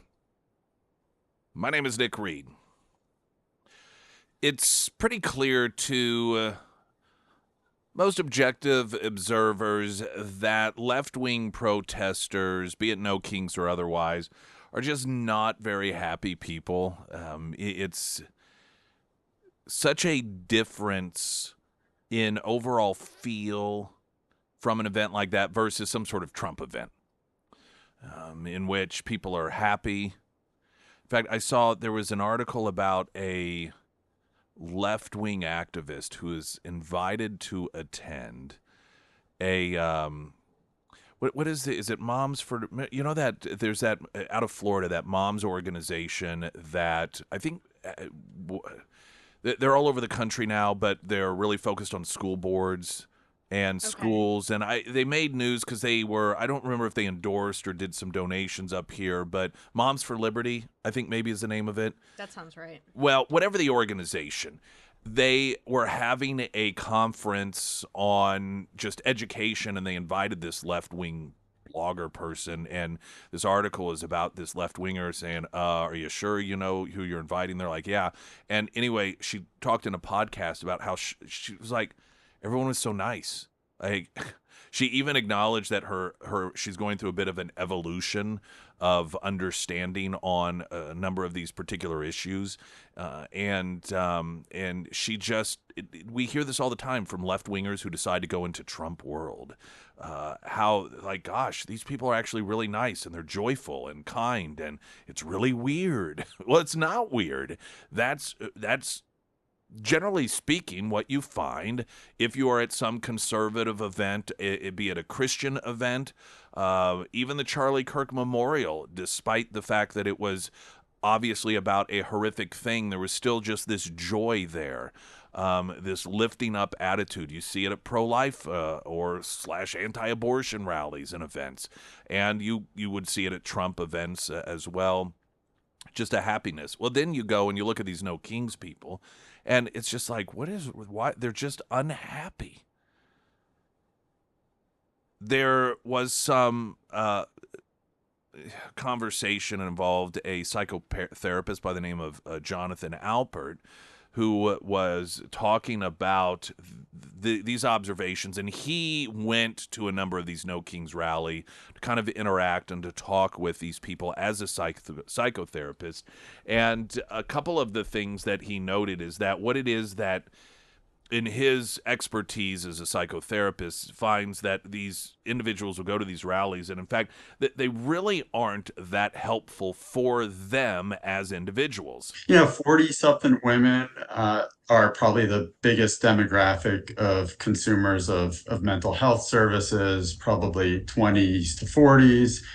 So they're quite fluent in learning how to express themselves, their emotions. So naturally, that would play out on the city streets during the No Kings protests. They're not shy about their hatred for Trump or concerns about the country. So that's part of what we're seeing play out. And the No Kings protests, from what I've seen in person and on TV, it seems to me like a big venting session and almost like a big group therapy. So people get stuff off their chest, they feel better in the moment, but it doesn't necessarily bring about any sort of positive change in their mind or in our society. In fact, it might be making them feel worse because they just have people that are validating how they feel. He's a psychotherapist, so he obviously has a level of understanding when it comes to people, psychologically speaking, that the average person like me doesn't. But is this not exactly what we've been saying about people on the left and these protesters? Yep. That they are just miserable, they are unhappy, that this is an opportunity, that there's nothing that comes out of it, there's nothing meaningful other than it's a social event for unhappy people who see only the negative. And outside of that, it does nothing. And I've even made the comment in the past that if you attend events as a human, whatever the event is, and you leave feeling worse than when you went there, something's not right. Something either is not right with you, or the event itself and the purpose of the event, and perhaps a combination of the two things. And so his notation here that these individuals, largely women that he noted, in the 40s, but we do see a lot of older ones as well, that are just getting together for a giant, forgive, my verbiage on this, but a giant bitch fest where they just sit around and bitch about, in this case, it's Trump, and often it's Trump with little offshoots related to Trump. And when people who are negative get together with other negative people, that mathematical formula always results in you feeling negative. You don't, as a negative person, close up the echo chamber filled with other negative people and then walk out thinking, you know what, I just feel really good now. That's not how that works. And unfortunately, what occurs is a lot of these people attend believing that it's going to make them feel better. And in that exact moment, because of, they say misery loves company, there probably is this sense of feeling a little bit better because, okay, it's validating. I'm not the only one who feels this way and all this hatred here, other people. But the moment it's over, then you're probably, as the psychotherapist noted, even worse off emotionally because you realize that it didn't fix the problem. He also analyzed and we're going to get a traffic up, weather news, then weather and traffic.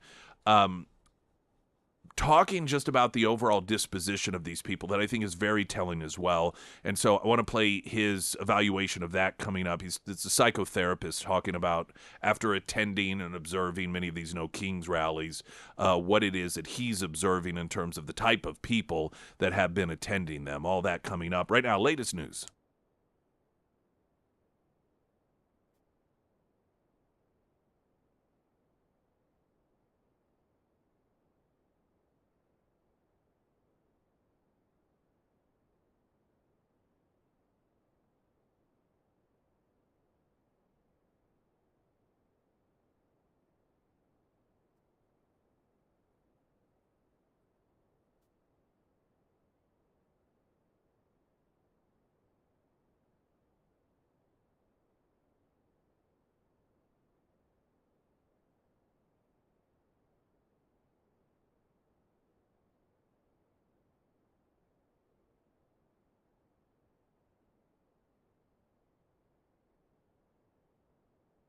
And the first alert forecast from Ozarks First meteorologist Tom Schmidt, sponsored by St. Clair of the Ozarks Home Improvements. Today we'll see mostly cloudy skies with a high near 62. Tonight, cloudy with a low around 51. For your Tuesday, a 90% chance of showers throughout the afternoon with a high near 60. And taking a look at Wednesday, showers likely, otherwise mostly cloudy skies with a high near 51.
Springfield's Talk 1041. Hey. Psychotherapist Jonathan Alpert talking to Fox News Digital, and he attended some of the No Kings protests and then obviously observed some of the interviews with the individuals. And he noted that there's like really a large portion of women, and he saw a lot of them in their sort of 40s and such. And he said that what he observed here is this is largely for a lot of these individuals a therapy session of sorts where they just all come together, they're like-minded, and they just go on and on about the things that they hate. He noted, though, the downside is it doesn't really make people in that situation feel better. In fact, oftentimes they can feel worse. And he went on to talk about just the overall disposition of the people that he's noticed as a psychotherapist at these anti-Trump rallies. And a lot of the participants that I've seen at these rallies will claim that they're traumatized, they have PTSD from Trump being in office. They're not traumatized, they don't have PTSD. Those are actual clinical mental health terms, and probably not feeling real PTSD as a result of the president. A lot of times people are unhappy in their own lives. They may have their own issues that they're dealing with, whether it's anxiety or anger, and they like to cast that onto others or project it onto others. And I think that's partially what we see playing out at these No Kings rallies. Again, he is the trained psychotherapist, but some of this stuff just seems pretty obvious, doesn't it? I've come to believe, and this is some of what he's touching on, I have been looking at, observing, evaluating people on the left in a manner that was somewhat perhaps backwards, and that was people who decide politically that they're left-leaning eventually become unhappy, miserable people. And I do think that there is some of that. But what I didn't recognize, but it's something that over the past months, really watching these anti-Trump protesters and thinking about how these people are never happy. And then listening to this psychotherapist talk about it, it solidifies my belief that a very significant, perhaps even a majority of people who are liberal aren't unhappy because they're liberal. They become liberal because they are unhappy people. Misery loves company. Birds of a feather flock together. People who are negative tend to like to be around other negative people. They don't like to be around positive people. They can't stand positive people. It drives them nuts. And vice versa. Truly positive people, eventually at some point, they just can't stand to be around really negative people. It becomes exhausting. And so if you are just naturally a negative person, which of the two political parties you're going to gravitate towards? Particularly right now. There's just a story about Donald Trump landing in Malaysia, and he danced. When he got there, he was welcomed by traditional dancers, Malaysian dancers, and he stood there and he sort of, danced as they were dancing. Trump supporters are, and some people would say to a fault, are so optimistic about the future. Give people the benefit of the doubt oftentimes. We talking earlier about the number of people who are left-wingers that particularly during the elections would decide as bloggers, I'm going to go to a Trump event and see what it's like. And the response every time somebody on the left would do something like that would be how shocked, how friendly and nice everyone was. There was an article that went around a few years ago, maybe a couple years ago. Matt Damon, who's clearly a leftist, and he was doing a film, it was a left-wing film about the evils of, I think, fracking or oil industry, and it was filmed, or a large portion of it was Oklahoma. I'm sure it was Oklahoma. And so he spent a lot of time there, and he did an interview in which he was just marveling at the fact that he was there amongst all these Trump supporters for an extended period of time and found out they're not evil after all. He couldn't believe how nice and normal they were. how positive they were, how friendly they were, despite the fact that he was a quote hostile. He was an anti-Trump guy, but they still treated him just like any other person. Now, if you are inherently a negative person that always looks for the negative, are you going to be drawn towards that culture? Of course not. You're going to be drawn towards a political party that complains about how horrible the country is, complains about the founding of the country, how awful the founding is, built on the backs of this and that and so forth. You're going to be drawn towards a party that tells you there's no point even trying to, the world's going to come to an end anyway. We're destroying the planet. You're going to be drawn towards a party that no matter how positive things are, let's say with the economy, they're going to find that one family or that one person or the one thing in which you could say, well, but look at this. All of the things that some people look at, and they may not be Pollyannish. They recognize, okay, there's some negative to this, there's some positive to it, but I'm going to choose to not ignore the negative, but to focus on the positive. And how can we do more of that? That's one, generally speaking, political persuasion, while the other one is just constantly complaining and bitching and finger pointing, and everything's always bad and negative. Even the massive improvements to the White House, not even costing the taxpayers anything at all. The East Wing, this is just a perfect illustration of what I'm talking about. This is a wing not even part of the original White House. When you're standing there looking at the White House, you don't even see it in view. The pictures you see through the fencing of the White House, you don't even see the East Wing in that. Something that started out as a coat closet under Theodore Roosevelt. Eventually, Truman decided to turn it into something more meaningful. We've had construction after construction over and over. And so finally, an upgrade, which, by the way, the Biden administration, or perhaps it was Obama, it was one of the two administrations, I think it was Obama, had planned on building a ballroom too, but they just couldn't get their act together in order to get it done. So this is a positive thing. It's a good thing. And what do? They figure out every reason under the sun to be against it. Every reason under the sun. So if you are somebody that is naturally negative, knowing that birds of a feather flock together, that people are drawn towards others that generally view things and have the same attitudes as them, and you are inherently negative, well, which of the two political parties are you going to be drawn towards? Which of the two fits your approach to life? It's clearly people on the left.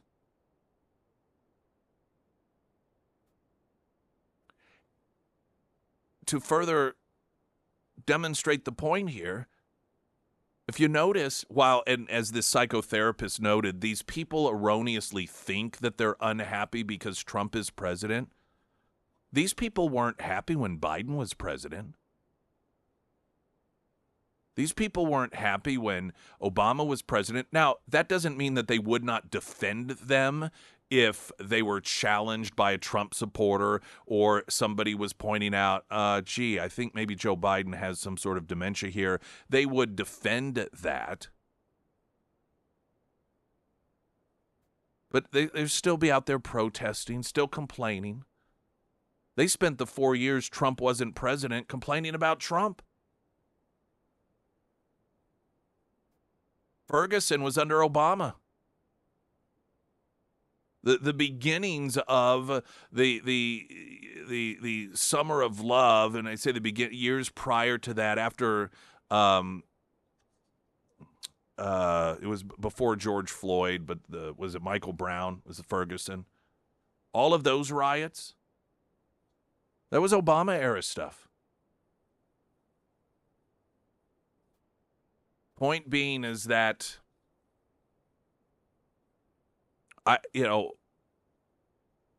I've evolved my thinking that the Democrat Party is one that takes otherwise normal people and makes them very negative and seeing the negative, and that does occur. But I think largely what occurs is people who are just already negative and dark and sees the worst in everything, they only have one natural place to fit between the two political parties, and that's the Democrat Party. Springfield's Talk 1041, I'm Nick Reed.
Thought I'd share what Chad had to say recently. Emily Johnson, House Theory Realty. Well, Chad said, I can't say enough good things about Emily Johnson. Must be a listener to this show. You know, as I was talking earlier, just a previous segment, people that are conservative, naturally inclined to be positive, to see the good, recognizing the good instead of dismissing it. We were in the market for such a long time. Emily was patient, helpful, went far beyond what any other realtor we've worked with has gone to make sure we got into a great home. She helped find the right contractors, get our place updated, and made the paperwork a breeze. She negotiated hard when we needed it, and she got us a great price on a home our whole family loves. Thank you so much, Emily. That, again, is consistent with what you hear regarding Emily Johnson, House Theory Realty. So any home buying needs, home selling needs, and maybe you don't, but you know someone who does. These aren't just random folks. These are individuals, and maybe random to you. Many of them are listeners, though, just like you. So we've got that community going on. But they're people who are real people during what can be a tremendously stressful time of the life, and that is making a massive purchase and a massive move when it comes to where you live and your family lives and create memories. And so to have someone that has such consistently high feedback from people that are all in that point in their life, I think it says something. Emily Johnson, House Theory Realty.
Springfield's Talk 1041, the first alert forecast from Ozarks First meteorologist Tom Schmidt, sponsored by J&S Automotive. Today we'll see mostly cloudy skies with a high near 62. Tonight, cloudy with a low around 51. For your Tuesday, a 90% chance of showers throughout the afternoon with a high near 60. And taking a look at Wednesday, showers likely, otherwise mostly cloudy skies with a high near 51. All right, so the latest arrangement regarding the ballroom, Representative Eric Swalwell, Democrat California, said the next Democratic presidential nominee must vow to demolish the White House ballroom. How stupid. Can you be any more stupid? I mean, I just... Go back to the tents. How on earth can anyone think that this is a sort of person who has judgment enough to have a vote in Congress? I mean, that's the thing. Right. The judgment is so stupid. Meanwhile, the Democrats are they are so obsessed with, they could just get lasered focused on everything that they just, they're crazy. They're crazy. And they've gotten to the point where they're lying about some of the stuff that's being said from the White House regarding this ballroom. I heard, I think it was one of these Democrats over the weekend saying, all Trump's talking about is this ballroom. Like, no, he's not. That's what you guys are doing. The only conversations that are being had from the White House regarding the ballroom is in response to these ludicrous claims regarding the ballroom. This is such a dumb thing to even be arguing about. And this assertion that, you know, we've got people that are going hungry and healthcare costs are going up, which is all at the hands of the Democrats, of course. But they're like, and Trump, all he wants to talk about is the ballroom. No, he's not the one going on and on about it. Caroline Leavitt was asked during a press briefing from the White House if there were any other projects that Trump was looking at or focusing on in terms of, I guess, just the White House overall. I mean, he's done a number of different things in the White House, made some improvements with the aesthetics in the White House, or improvements as he sees them. And so this reporter is asking Caroline Leavitt whether or not there were any other things that he's, in addition to the ballroom right now, focusing on in terms of the White House. Go ahead. Yeah. To the ballroom and the Rose Garden. I'm going to the back. Sorry. In addition to the ballroom and the Rose Garden patio, is the president looking at any other renovations or significant kind of projects here at the White House? Not to my knowledge, no. But he's a builder at heart, clearly, and so his heart and his mind is always churning about how to improve things here on the White House grounds. But at this moment in time, of course, the ballroom is really the president's main priority.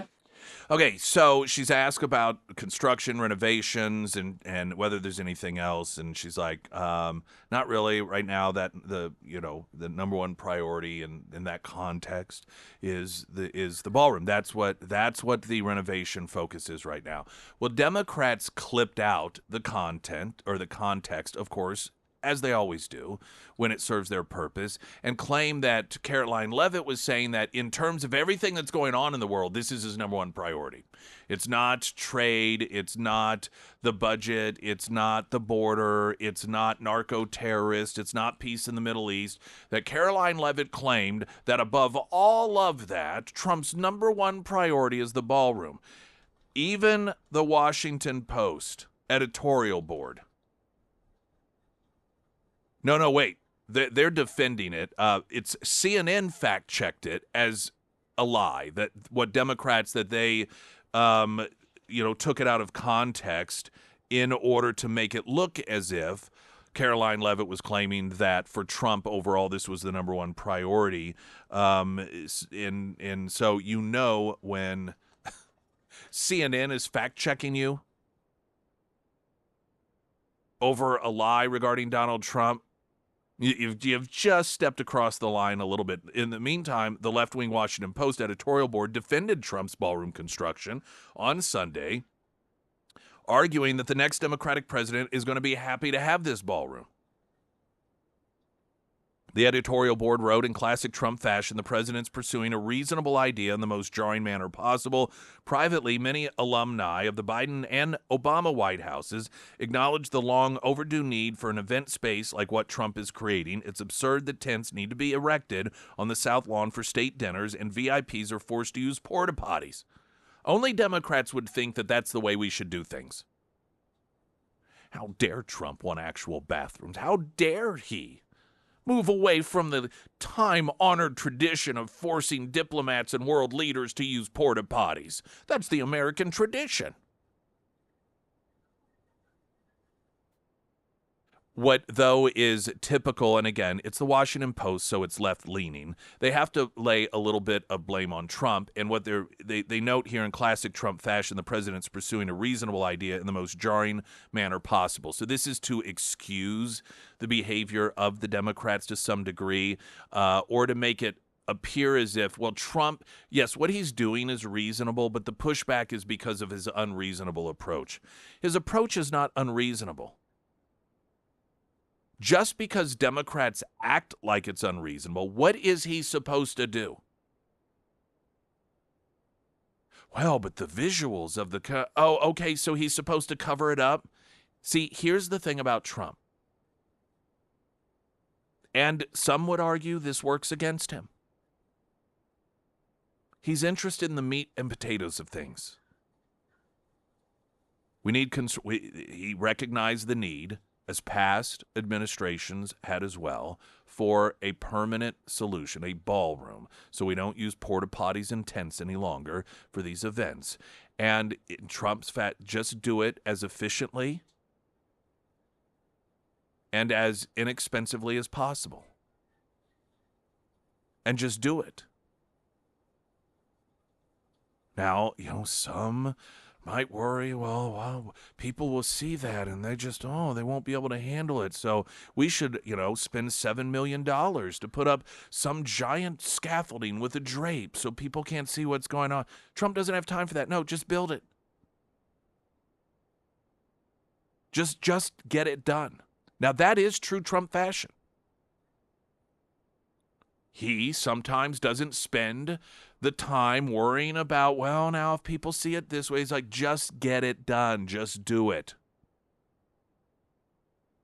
That's what construction looks like. This is what renovations look like.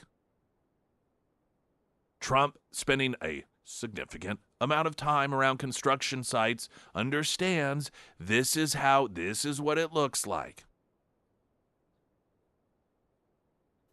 And again, I understand what the Washington Post is doing here. They're left-leaning, and so they have to try and put some blame on Trump, and that blame is to make it seem as if somehow Trump had unveiled this in a more reasonable way, that Democrats would be fine with it. That's where the real problem is here. No, that's not. It doesn't matter how Trump... Listen, it doesn't matter what Trump does. Democrats are against it.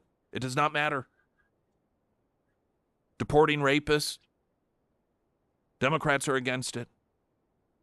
Stopping drugs from coming into the country, Democrats are against it. Protecting girls in girls' sports, Democrats are against it. Being against 8- and 9-year-olds getting cosmetic surgery in the name of sex change operations, Trump's against that. Democrats are for it. I mean, it doesn't matter. There is nothing,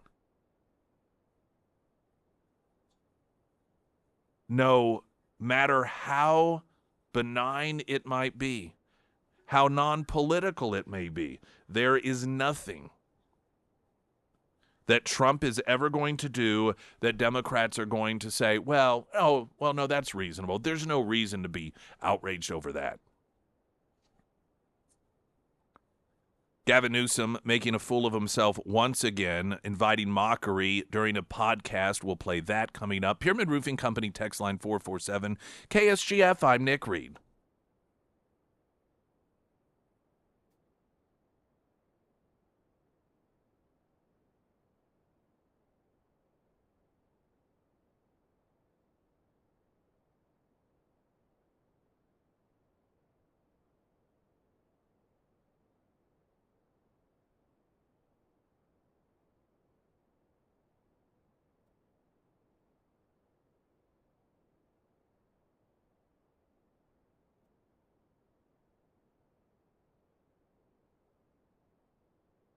Sarah Myers. Think you wanted to read a couple of reviews from my friends over at Foreman Mechanical Heating and Air. Eric wrote, just like they advertise on the radio, Foreman offers quick service and no sales of things that are not necessary. See, I am many things, but a liar I am not.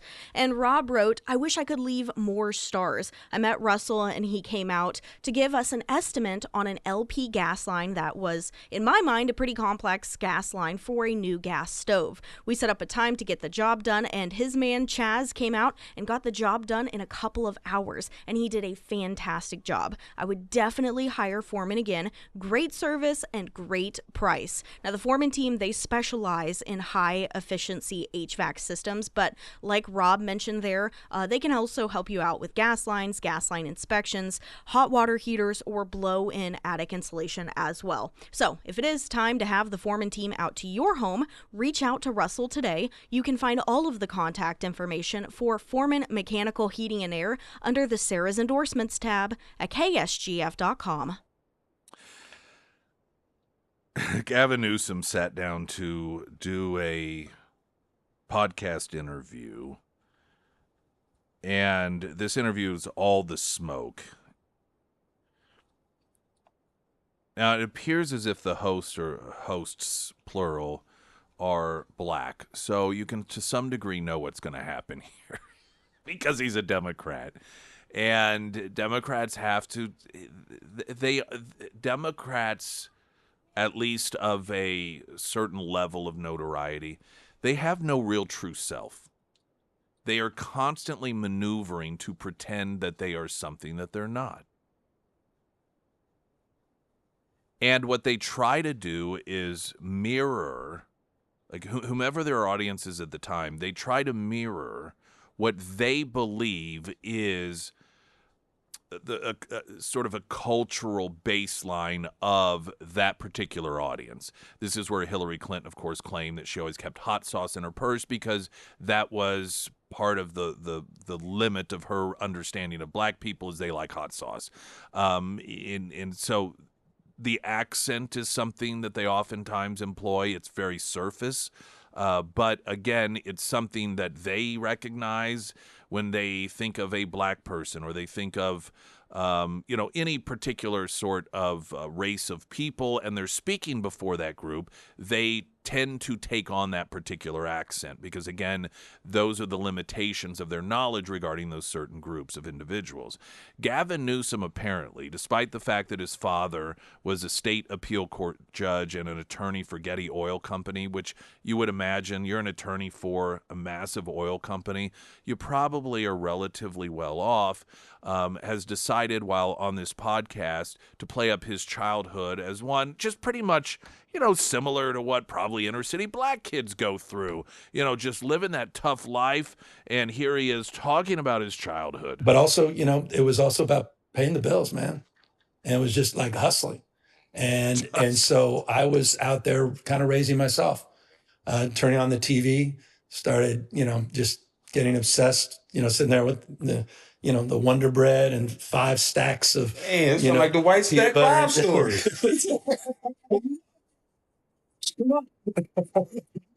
And cheese.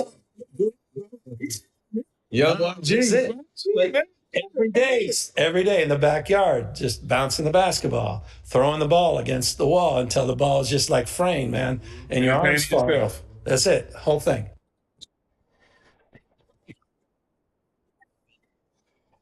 You would think it would be, I would just once love for a black host to be like, get out of here. Are you seriously going to do that? Get out. This is over. This is really what you're going to do. Hustling. Man, just hustling, man. I'm surprised he didn't start talking. Man, I remember getting that piece of cardboard, laying it out on the street, breakdancing for change. Playing dominoes in the alley. I mean, it's just so embarrassing.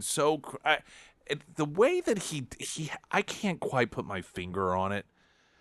There's a certain something about his delivery that really just drives me nuts. Almost like he says things as if they're a given.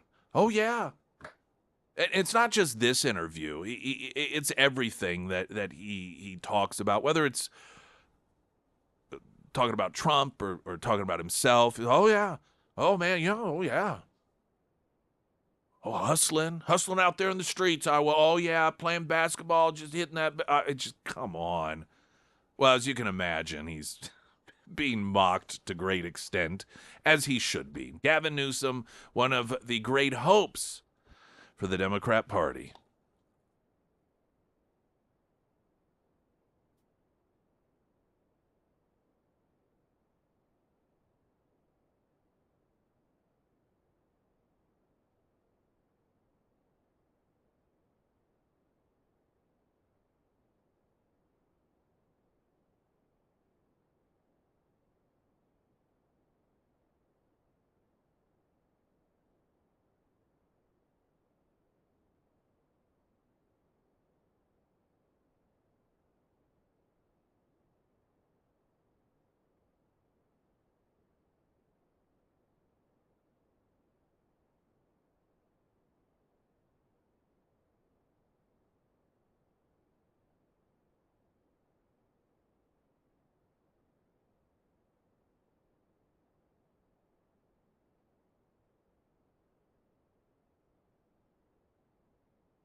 One of the many reasons Democrats had long argued Trump should be in prison was because of his claims that the election was rigged, that the election could not be trusted, and so forth. And that was one of the legitimately an argument made by Democrats that he should go to prison because that was disenfranchising. That was a violation of voters' rights on a federal level because it was making people believe that there was no point in even voting, and so they were being disenfranchised. And it also was part of what led to the riots and an attempt to overthrow the government. And so those were the many, according to Democrats, legal reasons that Donald Trump should have gone to prison. Questioning the outcomes of the election. Well, Hakeem Jeffries is already questioning the outcome of the upcoming elections. And so I love it when Democrats are dealt a hand that they're not accustomed to. Margaret Brenner on CBS Sunday, noting to Hakeem Jeffries, who is casting doubt on the future election, that's kind of what they used to really accuse Trump of doing and claiming he was an insurrectionist for doing so. Recently, you've been using the term rigged elections in reference to the upcoming midterms. Democrats were appalled when President Trump used language like that. How do you justify using that now? Doesn't that undermine faith for voters? You need to show up. No, I've been using that term in the context of Donald Trump's unprecedented effort to gerrymander congressional maps in a partisan fashion all across the country in order to rig the midterm elections and deny the ability of the American people to actually decide who should be in the majority as it relates to the House of Representatives. You know, Democrats are also going through gerrymandering and redistricting. No. Well, Democrats are going to push back aggressively to make sure that we have fair maps across the country, not partisan gerrymandering, which Republicans have initiated in state after state after state. So in other words, but when we do it, it's okay. And he managed to get 2 for 1 in there. He's explaining why, well, it's okay for him to claim elections are rigged because they are. See, if Donald Trump says elections are rigged, he is an insurrectionist, he is an election denier, he is a danger to democracy. And as she accurately pointed out, Margaret Brennan, you're doing the same thing you accused Trump of doing, so doesn't that kind of take away some of your credibility? No, because I'm a Democrat. I'm correct in questioning the outcome of the elections. Then he managed to get a 2 in when it comes to gerrymandering. Well, see, but they're gerrymandering. Now, when we do it, it's just to make things fair. See, when Republicans gerrymander, they're doing it in order to try to rig elections, to make sure that people are disenfranchised. When we're gerrymandering, we're doing it for righteous reasons. Now, of course, there's a bit of projection here because Republicans are for the first time responding to Democrats gerrymandering, which they've been doing for decades now. So what Hakeem Jeffries is using as a defense is actually the defense for the Republicans, that they are finally trying to level the playing field by, quote, gerrymandering, if we want to use that term, to try and just catch up to what it is that Democrats have been doing all this time. So Jeffries could have really shortened his response by just saying, oh, no, we're Democrats. We're allowed to do it, because that's what he said. Incidentally, this headline, CBS, this is from The Wrap, CBS, quote, cast its lot with Trump, critics say, after Margaret Brennan grills Democrat for rigged elections. So because she actually did her job. And all she did was say, okay, what you're talking about rigged elections, but you say when Trump says rigged elections, that's a bad thing. So how do you square that away? That is throwing her lot in with Trump. And it's instructive to recognize that for the left, you are either with us or against us. And so if the media just approaches things in an equal and fair way, even with one question, they are seen as the enemy. I'm sure there's going to be a lot of discussion. There probably was in the afternoon, evening, regarding Stephen A. Smith's reaction to this massive gambling investigation and these indictments that began during the Biden administration, carried on through the Trump administration, and these indictments about massive level of cheating, pretty high-tech stuff like x-rays built into the poker tables so that cards could be read and so forth. And people, you got a lot of mob people. And I mean, all of this is, movies are made of this stuff because gambling and cheating go hand in hand. Well, you have Stephen A. Smith, who has been seen and touted as a potential Democrat candidate for president, largely because he has managed to stay away from Trump derangement syndrome. He is seen as, okay, well, here's a Democrat that maybe isn't insane. However, he has apparently decided that he wants to appear insane, claiming that all of this is Trump just going after his enemies. Saying, remember, Trump has a long, long history connected to the world of sports because he has those casinos. Where do you think the folks were coming half the time? I'm not talking about individuals. I'm talking about culture. And he went on to say, I've been telling people Trump is coming. He's coming. Anybody that has seen his reactions from the sport leagues and the positions that people have taken, they're not surprised at what's going on today. This is just tip of the iceberg. Don't surprise if the WNBA is next on his list. This man is coming. He's coming. Only a deranged lunatic would think that this is something that Trump concocted to go after people in the sports world. Again, given that the vast majority of this investigation occurred during the Biden years. So Stephen Smith clearly also has been infected by Trump derangement syndrome.